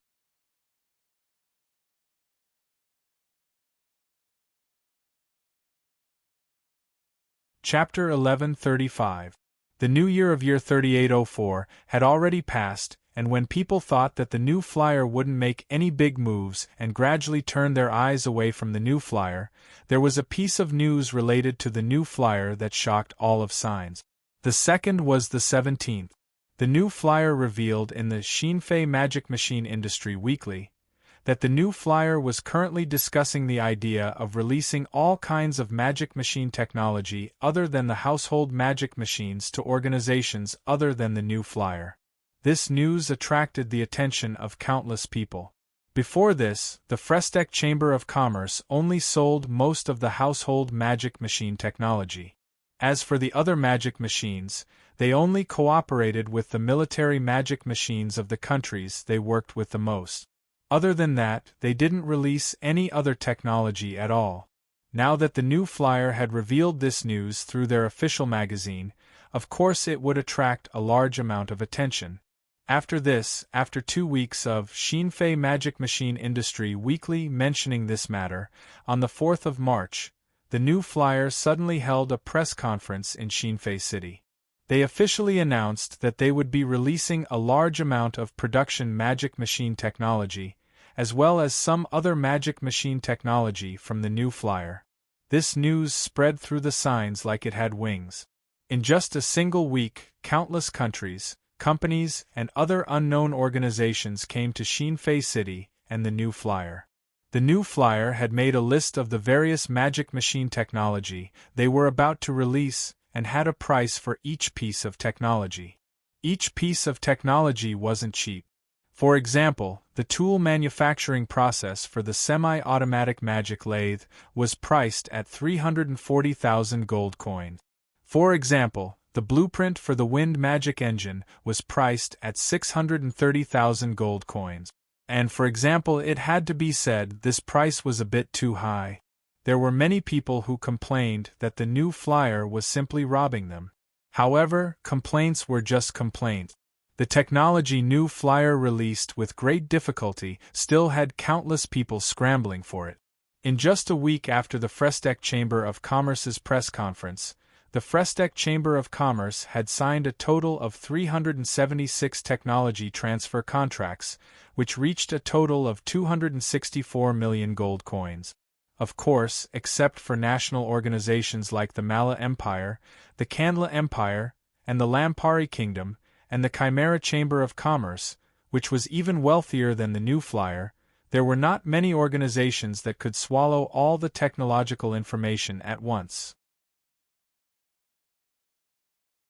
Due to financial constraints, many countries and non-governmental organizations had no choice but to carefully select a portion of the technology to purchase. It was obvious that they intended to specialize in one or a few fields related to magic machines. The New Flyer supported this choice and even made several technology bundling packages, which were bundling the related magic machine technology together for sale. There would be some discounts if one bought them. These benefits weren't just in terms of price. The Frestec Chamber of Commerce would also provide technical support and follow-up services for the customers who bought these technology bundle packages, guaranteeing that it would be easier for these customers to absorb these technologies. These services weren't provided to customers who bought a single piece of technology. So, because of the preferential policies of the New Flyer, as well as the considerations of the various countries and organizations, these technology bundling packages were very popular.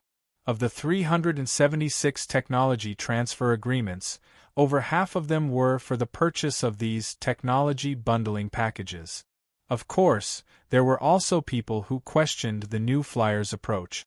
The people who questioned the New Flyer's technology bundling packages actually put a lot of technology information that didn't have much value.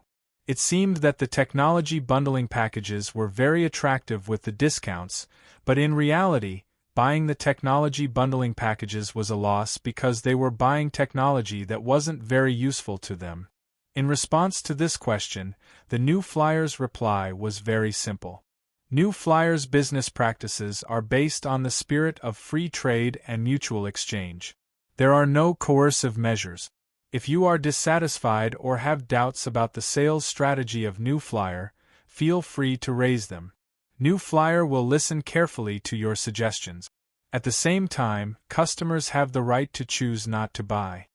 This paragraph was a bit troublesome to say, and it sounded like it was the case, but it was actually just 6 words. If you want to buy, buy. If you don't, get out. This attitude naturally caused a lot of people to be dissatisfied, but this kind of dissatisfaction would only appear in their hearts for a short period of time before it was thrown to the back of their minds. In such a crucial period, who would have the time to vent their dissatisfaction with the New Flyer? Hurrying to buy technology information was the right thing to do. In the end, no matter how arrogant the New Flyer was, no matter how much they bullied their customers, no matter how much people cursed them in their hearts, they were still the New Flyer. They were the only chamber of commerce that had so many magic machine-related technologies. If they wanted to obtain new technology, they had no other choice. Moreover, the New Flyer wasn't just an ordinary chamber of commerce. It was a powerful organization that defeated the Kanla Empire and the Mala Empire, forcing the two empires to sign a ceasefire agreement. Even the two empires couldn't do anything to the New Flyer, so other people and organizations didn't dare to complain. From the sales of these technology information, one could see some future trends. Powerful organizations like the two empires and the Chimera Chamber of Commerce naturally hoped to grasp enough magic machine-related technologies like the New Flyer, and then work hard to create a complete magic machine industrial system that belonged to them. They would try their best to not be restricted by the New Flyer. As for the other weaker countries and chambers of commerce, they naturally knew that even if they had such ambitions, they didn't have enough ability. Therefore, they would focus on a few types of magic machines, or even just one type of magic machine, and do their best to develop this type of magic machine to the extreme. Of course, this was the result of the New Flyer's deliberate guidance. Therefore, in the future, there was no doubt that the magic machine industrial system would develop by leaps and bounds. This was because the New Flyer had defeated the two empires to tell everyone that if they didn't pay attention to the development of the magic machine industrial system, they would definitely be eliminated. However, the direction of development would obviously be different. Some would be large and comprehensive, while some would be specialized and refined. This would gradually become similar to the modern industrial system on Earth, which was the result that Sui wanted to see the most. Of course, Sui being satisfied meant that there were many people who weren't satisfied. Chairman Su, as for these 3 magic machine-related technologies, our Canla Empire has already applied to you 3 times, hoping to buy them out. Why aren't you willing to agree? The Canla Empire's Commerce Minister, who could be considered an old acquaintance of Sui, Descartes Marquis knit his brows as he looked at the list in his hand, looking very dissatisfied. You've always said that you hope that the magic machine industrial system can develop in the signs, so you generously transferred the magic machine technology that your new flyer has. But, even if you want to transfer it, isn't it best to choose a target first? Descartes Marquis is right. The Malor Empire representative on the side, the Malor Empire's Foreign Trade Minister Shans Marquis also knit his brows. The power of our 2 empires is without a doubt stronger than those small countries and unknown organizations. If you transfer this technology to us, you will definitely obtain better results and development prospects, so why aren't you willing? The 2 of you, I didn't say that I wouldn't transfer it to you, right? Didn't you already buy the technology you wanted? Sui said with a faint smile. But your new flyer has a limited number of technicians and the support you can provide is also limited, so it's impossible for you to provide support and follow-up to all these people at the same time. If you just transfer this technology to us or focus on providing support to us, I think that this technology will be used much faster in our hands. No matter how you look at it, it's better than distributing it to those small countries and companies that you don't even know the names of, right? Descartes Marquis continued. Then, according to what you said, wouldn't it be better for me to focus on providing this technology to those small countries and companies that buy the technology? Sui grinned. They are not like your 2 empires, who want to develop all the technology in one go. Most of them only hope to specialize in a few or even just one. In comparison, I believe that it's easier for them to focus on developing faster. I'm afraid that's not right? Shans Marquis shook his head. No matter what, our 2 empires are much stronger than them. No matter how you look at it, our conditions are better than theirs, so it's obviously easier for us to develop. Other things aside, just in terms of magicians, our 2 empires are much stronger than any other country and organization. Descartes Marquis nodded in agreement. Just as he was about to speak, Sui raised his hand and stopped him. Speaking of which, about the issue of magicians, how's the consideration from your 2 empires? The 2 were stunned. They looked at each other and fell silent at the same time. Seeing their reaction, Sui immediately understood that the 2 empires had not made up their minds about the suggestion he had made 3 months ago. So you're saying that you're not willing to agree? Sui laughed coldly. You're not willing to agree to my request, yet you're making such an unreasonable request. Do you think I'll agree? The 2 hurriedly squeezed out a smile. Descartes Marquis said, Chairman Su, don't misunderstand. This is completely different. The empires are still discussing the issue of magicians. You know that we have to get a consensus with the magicians in the empire. Without their agreement, how can we? You don't have to worry about the magicians. Sui waved his hand. Last month, I've already met with the people in charge of the Sorcerers Guild and the Employment Security Association. They've all agreed to my suggestion. In addition, I've also talked to all the magicians in your 2 empires in private. They've all agreed. So, now, only the opinions of your 2 empires are left. The 2 were still in a difficult position. Even if our 2 empires agree, there are so many other countries on the continent. Your 2 empires have agreed, the 2 magician associations have agreed, our new flyer has agreed. Who else dares to disagree? Sui raised his voice slightly. Seeing the serious expression on Su Yi's face, Descartes Marquis and Chans Marquis looked at each other again and smiled bitterly at the same time. In fact, Su Yi's words had already given them a lot of face as representatives of the two empires. With New Flyer's unparalleled reputation in the signs, as long as New Flyer made a request, there was probably no country or organization on the continent that dared to oppose it. As for the opinions of the individual magicians, didn't they hear what Su Yi had just said? He'd already reached a consensus with all the magicians in the two empires. Which magician would be so blind as to raise an objection? Then, Chairman Su, if our two empires agree to this matter, can you reconsider the request we just made? Descartes Marquis asked again. Su Yi glanced at the two and smiled. Descartes Marquis, didn't you just say that these are two different things? How can you mix them up? Chans Marquis and Descartes Marquis could only exchange a helpless look again, speechless.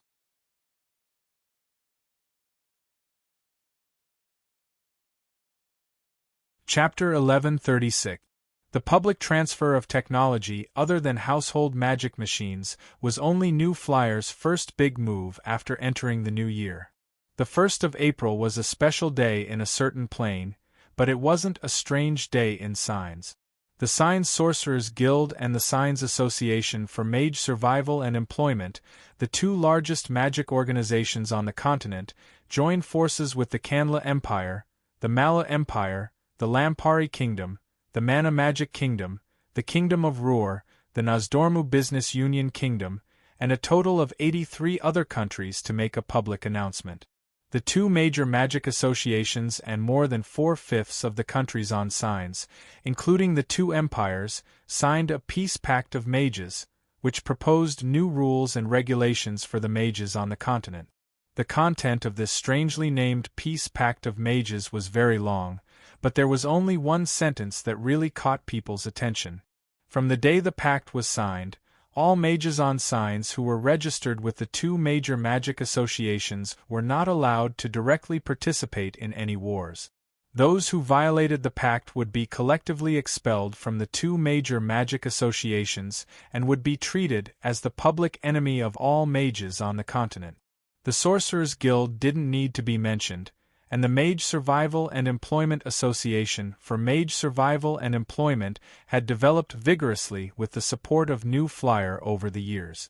They had long become a large magic organization that wasn't any weaker than the Sorcerers Guild. If these two magic organizations simultaneously expressed that they wanted to restrict the mages on the continent, it basically meant that this rule would become an iron law for the majority of mages on the continent. In other words, as long as the mages on signs wanted to continue living on the continent, they couldn't directly participate in wars like before. At the same time, the 83 countries, including the two empires, also announced that they wouldn't recruit any mages into their armies, and wouldn't allow any mages to directly participate in wars. This also meant that even if a mage wanted to go against the rules of the two major magic associations and participate in wars, no country's army would recruit them, and they wouldn't be able to do anything. It had to be said that the Magicians' Peace Pact was completely against the traditions of the signs. As early as 3,000 years ago, when humans first began to master magic, human magicians had already set the place where they realized their worth on the battlefield. Regardless of whether it was the racial war 3,000 years ago, the conflicts between humans and other races, or the wars between the various human countries after the conquest of this continent, the mages could be said to be the protagonists and favorites of war. In everyone's opinion, magicians who had mastered magic and possessed great destructive power could only display their value through battle. The reason why archmages were revered and worshipped by everyone was because archmages were the pinnacle of all magicians. They possessed destructive power that could even change the outcome of a battle.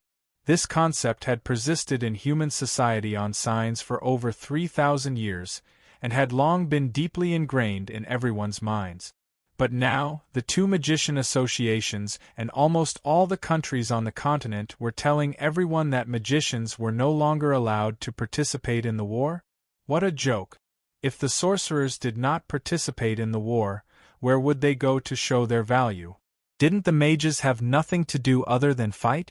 Wait, these words were indeed reasonable on the previous Science continent, but on the current Science continent, it wasn't that reasonable. The difference was that the previous signs did not have the new flyer, and there was no magic industry, but now there was. When people suppressed the absurdity of this news in their hearts, they discovered a very important problem. Among the representatives who signed the Magicians' Peace Pact, apart from the two magician associations and a large number of countries including the two empires, there was also a somewhat unusual name, because it represented a chamber of commerce. This chamber of commerce was naturally the new flyer. Anyone who carefully read the Magician's Peace Pact would discover that the new flyer's name appeared a few times in this pact. The pact even clearly stated that this Magician's Peace Pact was reached under the proposal of the new flyer. At the same time, it was also because of the new flyer's active communication that the two magician associations and the 83 countries, including the two empires, finally agreed to this pact. There was no need to guess. Everyone understood that the new flyer spent so much effort to reach this pact for its own benefit. So where did the benefits of this pact come from for the new flyer? As long as one was not an idiot, it was easy to deduce.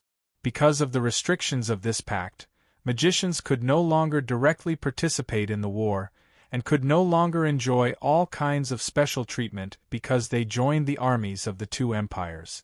Then, where would the more than 100,000 magicians on the continent go?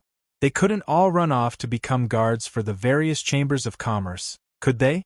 At this time, the new flyer could provide another way out for these magicians, and that was to devote themselves to the magic industry and research magic machines. In the past 20 years or so, the new flyer had used facts to prove that magicians who devoted themselves to the magic industry could also receive high rewards and display their value. In the war last year, where the new flyer and a few other countries joined forces to defeat the two empires, the new flyer's military magic machines could even directly kill archmages, and even render all other magicians useless.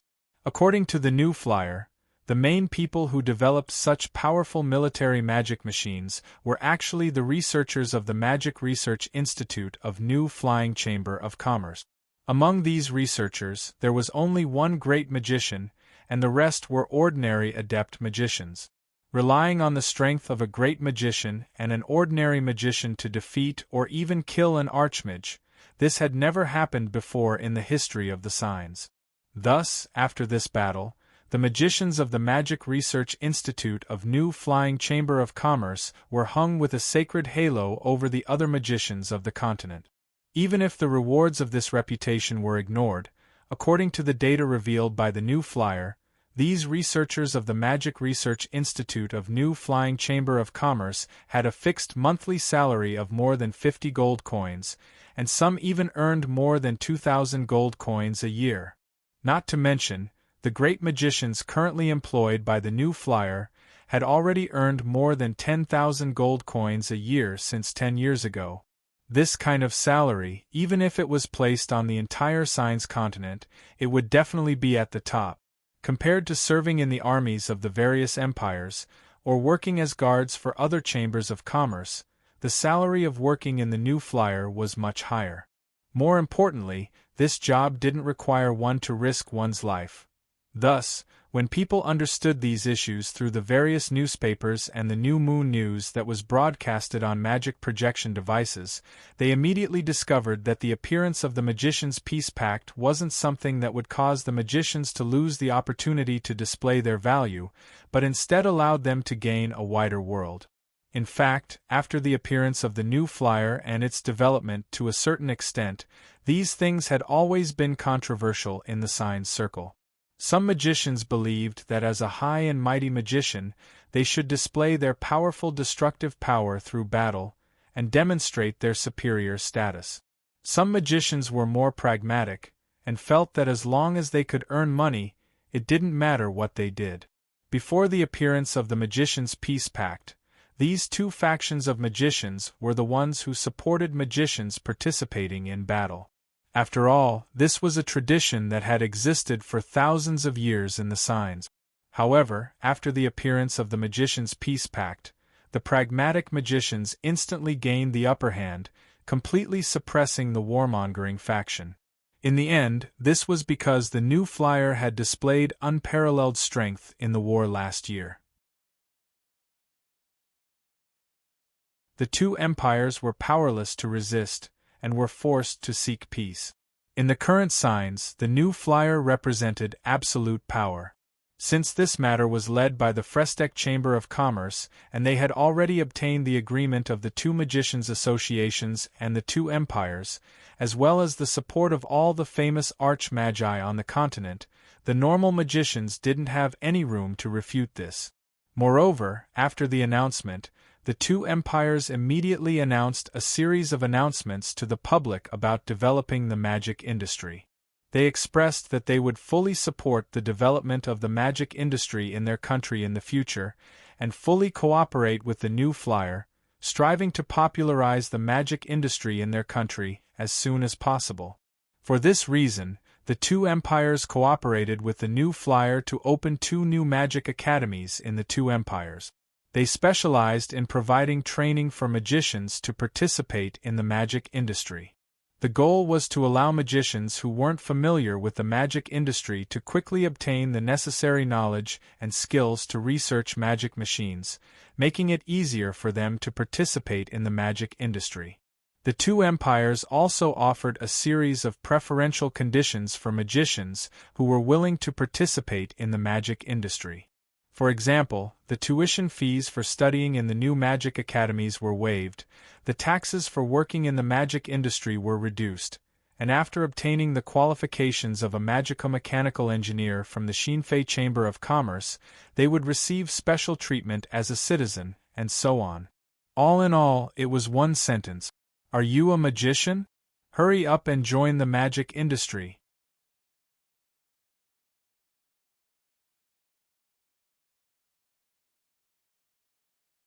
Chapter 1137. Separating the magicians from the battlefield and forcing them to enter the magic machine industry. This could be considered Su Yi's first step in developing the magic machine industry. The magic machine industry was a very wide industry, so to fully develop it, other than magicians, there were other aspects that couldn't be lacking. After announcing the Magicians' Peace Pact, Su Yi's next goal was to increase the large amount of people needed to develop the industry. Due to the limitations of the society's productivity, although the humans of the signs had been on the continent for thousands of years, their population had never been able to develop. Even now, there were only less than 200 million humans in the signs. Compared to the vast signs, this small population was without a doubt very sparse. For the comprehensive and mature magic machine industrial system that Su Yi wanted, the labor force provided by these people was far from enough. Of course, Su Yi couldn't increase the population of the signs by a large amount because it required a large amount of time as a foundation. So with the current limitations, Su Yi chose two methods to solve this problem. The first method was to start from the basics. After the Magicians' Peace Pact was announced for a month, the new flyer made another large move. On the 3rd of May, the new flyer held another press conference, announcing that the new flyer would provide agricultural magic machine support to the 26 countries. This support didn't just include providing a set of agricultural magic machines, it also included providing the Lampari Kingdom with a new farming method based on the agricultural magic machines. It would help the 26 countries quickly grasp the modern farming method that the new flyer called New Flyer, greatly increasing their grain yield.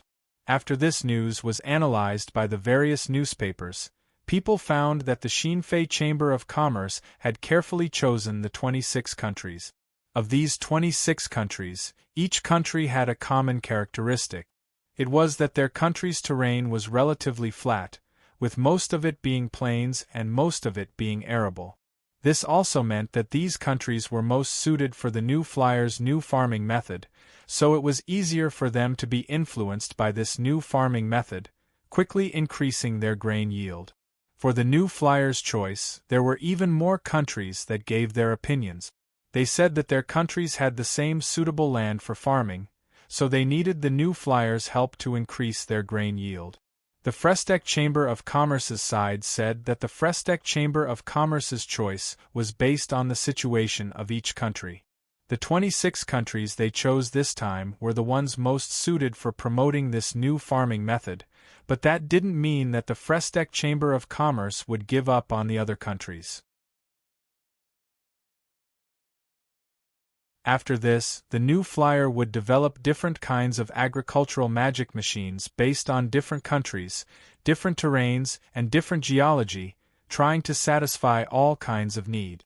At the same time, the new flyer also said that increasing the grain yield of the signs, letting everyone have enough food and clothing was the goal of the new flyer, as well as the goal of all the people and countries on the continent.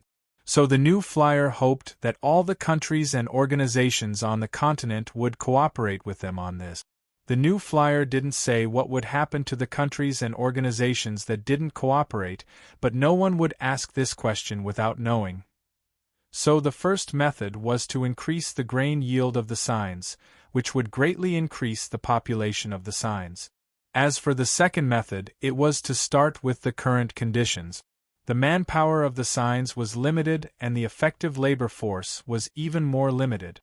If they wanted to develop the magic machine industry under these restrictions, of course they had to increase the quality of the current labor force.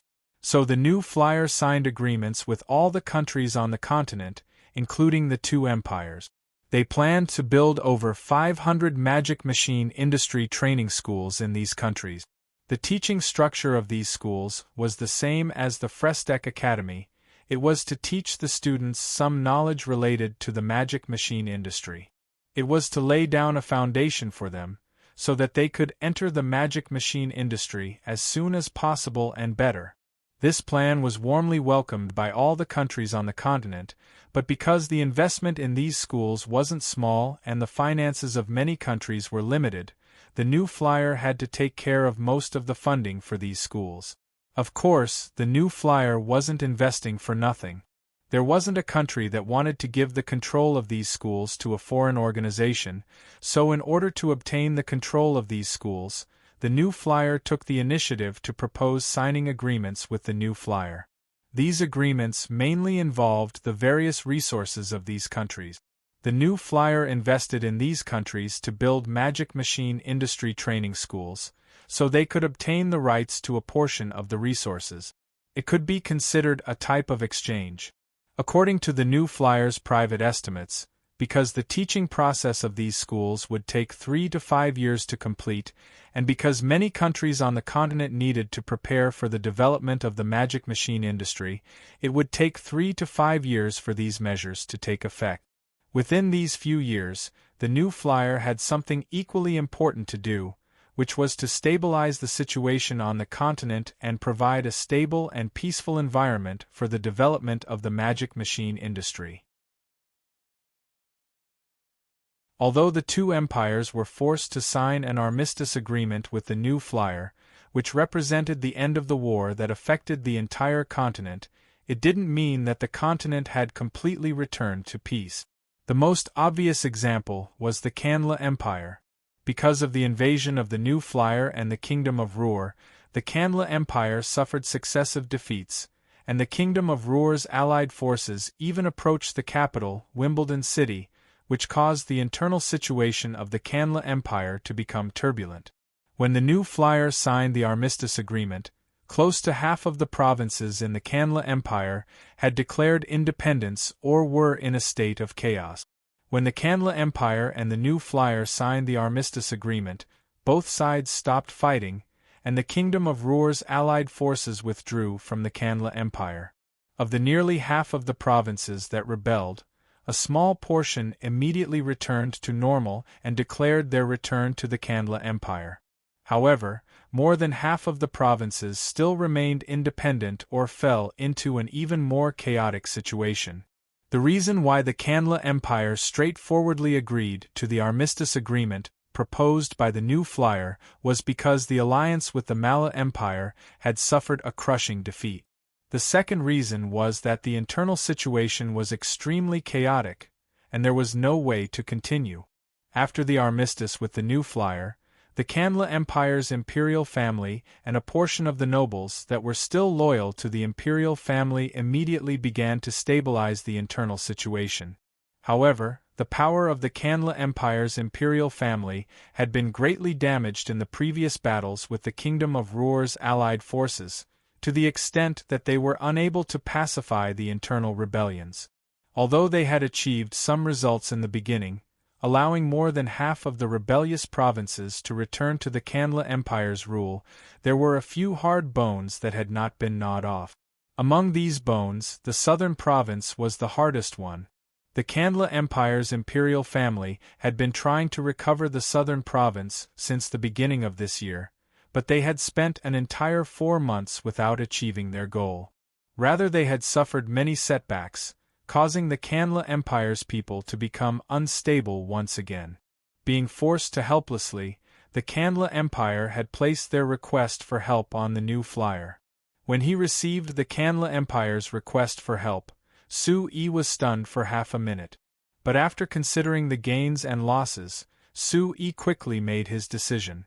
Half a month later, at noon on the 24th of May, the new flyer's magic airship squadron arrived in the former Kanla Empire's southern province, which was now the Windsor Kingdom's capital of Doral City.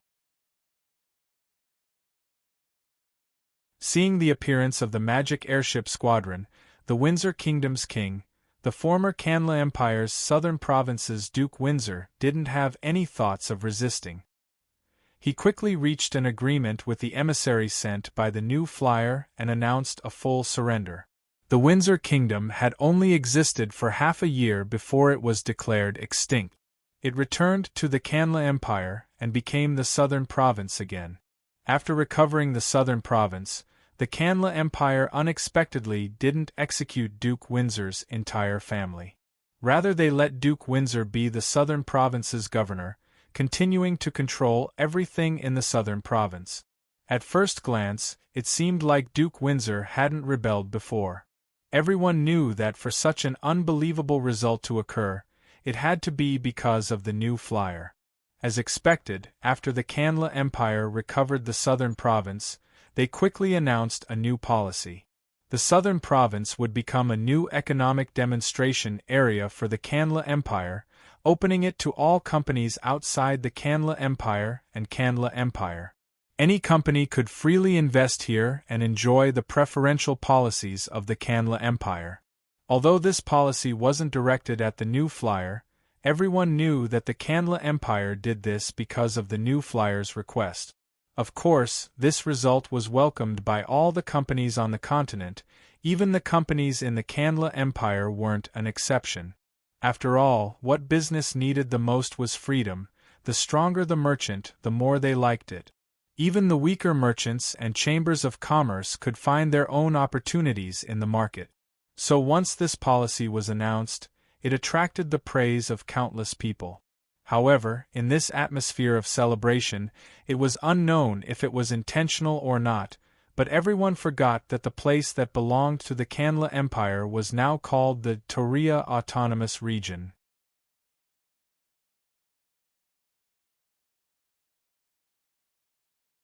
Chapter 1138. Su-Yi, I'm finding it harder and harder to figure out what you're thinking, Cruz said as he raised an eyebrow at Su-Yi. What's wrong? Su-Yi smiled. His smile was as relaxed and clean as ever. He wasn't the scheming and ruthless president of the new flyer that many people imagined him to be.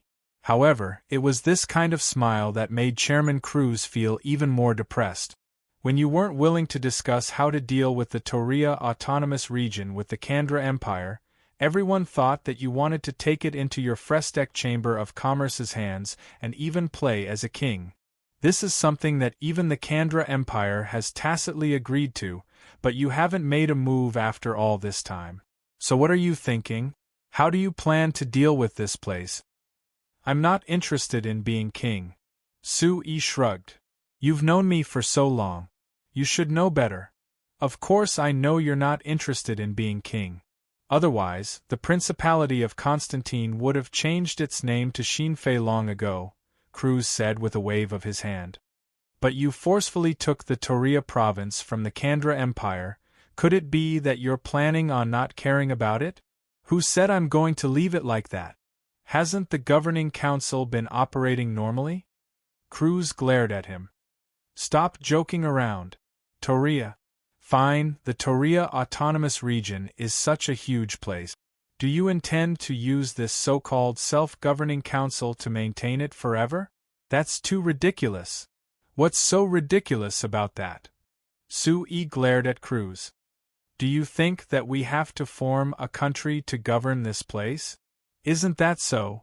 Sui rolled his eyes at Cruz's bold retort, but he couldn't be bothered to retort. He indeed wasn't interested in being the first king of the Toria kingdom, like many people in the company suggested, but it was hard enough to take such an important place like the Toria province from the Kandra Empire, so naturally Sui wouldn't let it return to the Kandra Empire. After the Kanla Empire reclaimed the southern provinces with the help of the new flyer, they expressed their desire to reclaim Toria as well. However, Sui ignored them and the Kanla Empire had no choice but to accept the status quo for the time being. However, the new flyer didn't let Toria declare its independence. Instead, they used the name of the autonomous region and the Toria Autonomous Council led by New Flyer to maintain the operations of the autonomous region. This puzzled many people. New Flyer didn't intend to own Toria in name, but they also didn't want to return it to the Kanla Empire. What exactly did they intend to do? President Cruz was also puzzled. However, unlike others, he was a close partner of Sui and the New Flyer. That was why he decided to ask this question in front of Sui. However, Sui's plans for Toria were too complicated and he couldn't be bothered to explain them to President Cruz. For example, in his plan, the Toria Autonomous Region would first become the largest harbor in the south of the Signs continent. With the Toria Autonomous Region's wide southern coastline and its special location, it would become the most important port in the southern seas of the Signs continent, as well as the main transport hub between the east and west of the continent. In the future, when the magic industry in Signs fully developed, the Toria Autonomous Region would be able to control most of the maritime traffic in Signs, since the endless seas in the northern part of the continent would be in a frozen state for half a year. With New Flyer in control of Toria, it would be equivalent to controlling the maritime traffic. Coupled with New Flyer's unparalleled maritime prowess, the entire magic industry in Signs would be greatly affected by New Flyer. Sui couldn't explain this idea to President Cruz. Not to mention, in his plan, the Toria Autonomous Region would also bear the responsibility of being the gateway to the southern hemisphere of the planet. It would be the main window for communication between Signs and other continents.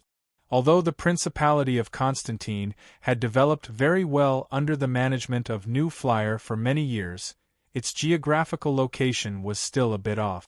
Although it was still convenient to communicate with the Magic Cloud continent, it would be much more troublesome to communicate with the other two continents that had already been explored. Moreover, the Principality of Constantine was too small. Its neighbors were the Lampari Kingdom and the Kingdom of Ruhr. Sui couldn't invade the territories of these two countries. Naturally, he could only find a new place to develop. Moreover, the Toria Autonomous Region already had a certain magic industry foundation after the cooperation between New Flyer and the Kanla Empire. It would be easier to develop. You don't have to worry about what I plan to do. Anyway, the mission of the Amsterdam Chamber of Commerce is to build a complete road network in the Toria Autonomous Region within 3 years. How about it? Can you do it? Sui waved his hand and said to President Cruz. President Cruz pursed his lips. What do you take the Amsterdam Chamber of Commerce for? It's such a simple mission. Do you need to inform me of it so seriously? Tell me, there must be something else, right? Sue chuckled and patted President Cruz's shoulder with a you-know-me expression. He continued, that's right. I have a more daring plan, but it's also more difficult. Are you interested? President Cruz's expression immediately changed. He opened his eyes wide and asked, what plan? Let's hear it. President Cruz had been working with Sue for more than 20 years. He knew that Sue would often come up with some bold and even inconceivable ideas. But afterwards, Sue's ideas would always prove to be very good, and he would always get great benefits.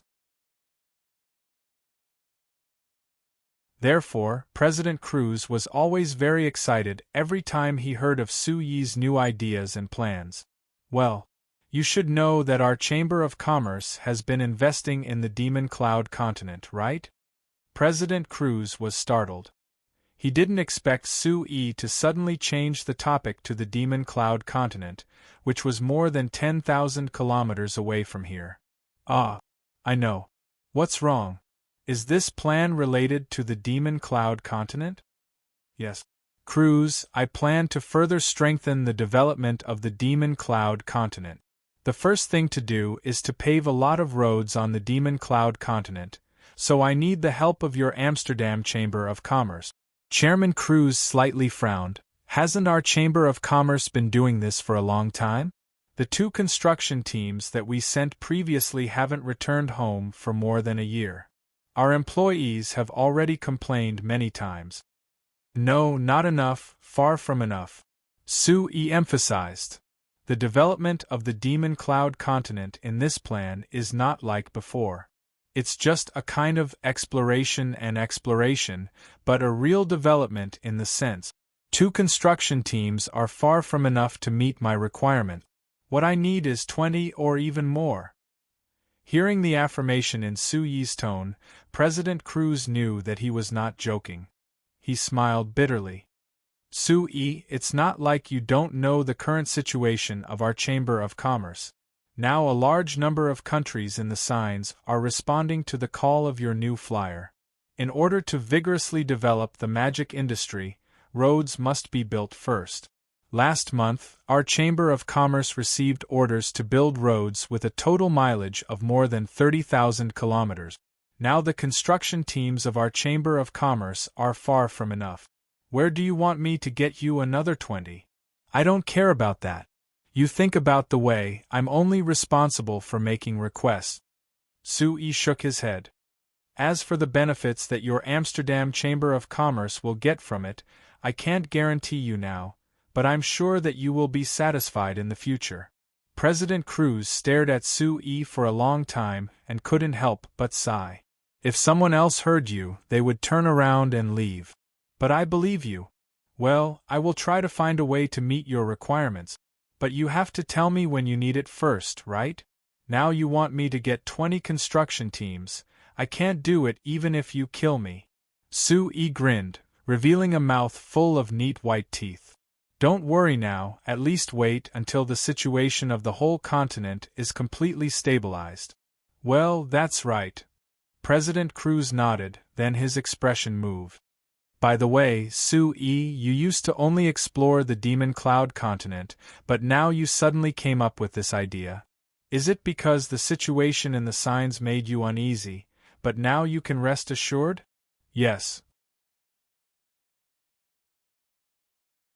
In the past, if I transferred the main forces to the Demon Cloud continent, maybe my hometown would have been destroyed by the guys from the 2 empires. As for now, I don't need to worry about this problem. President Cruz laughed.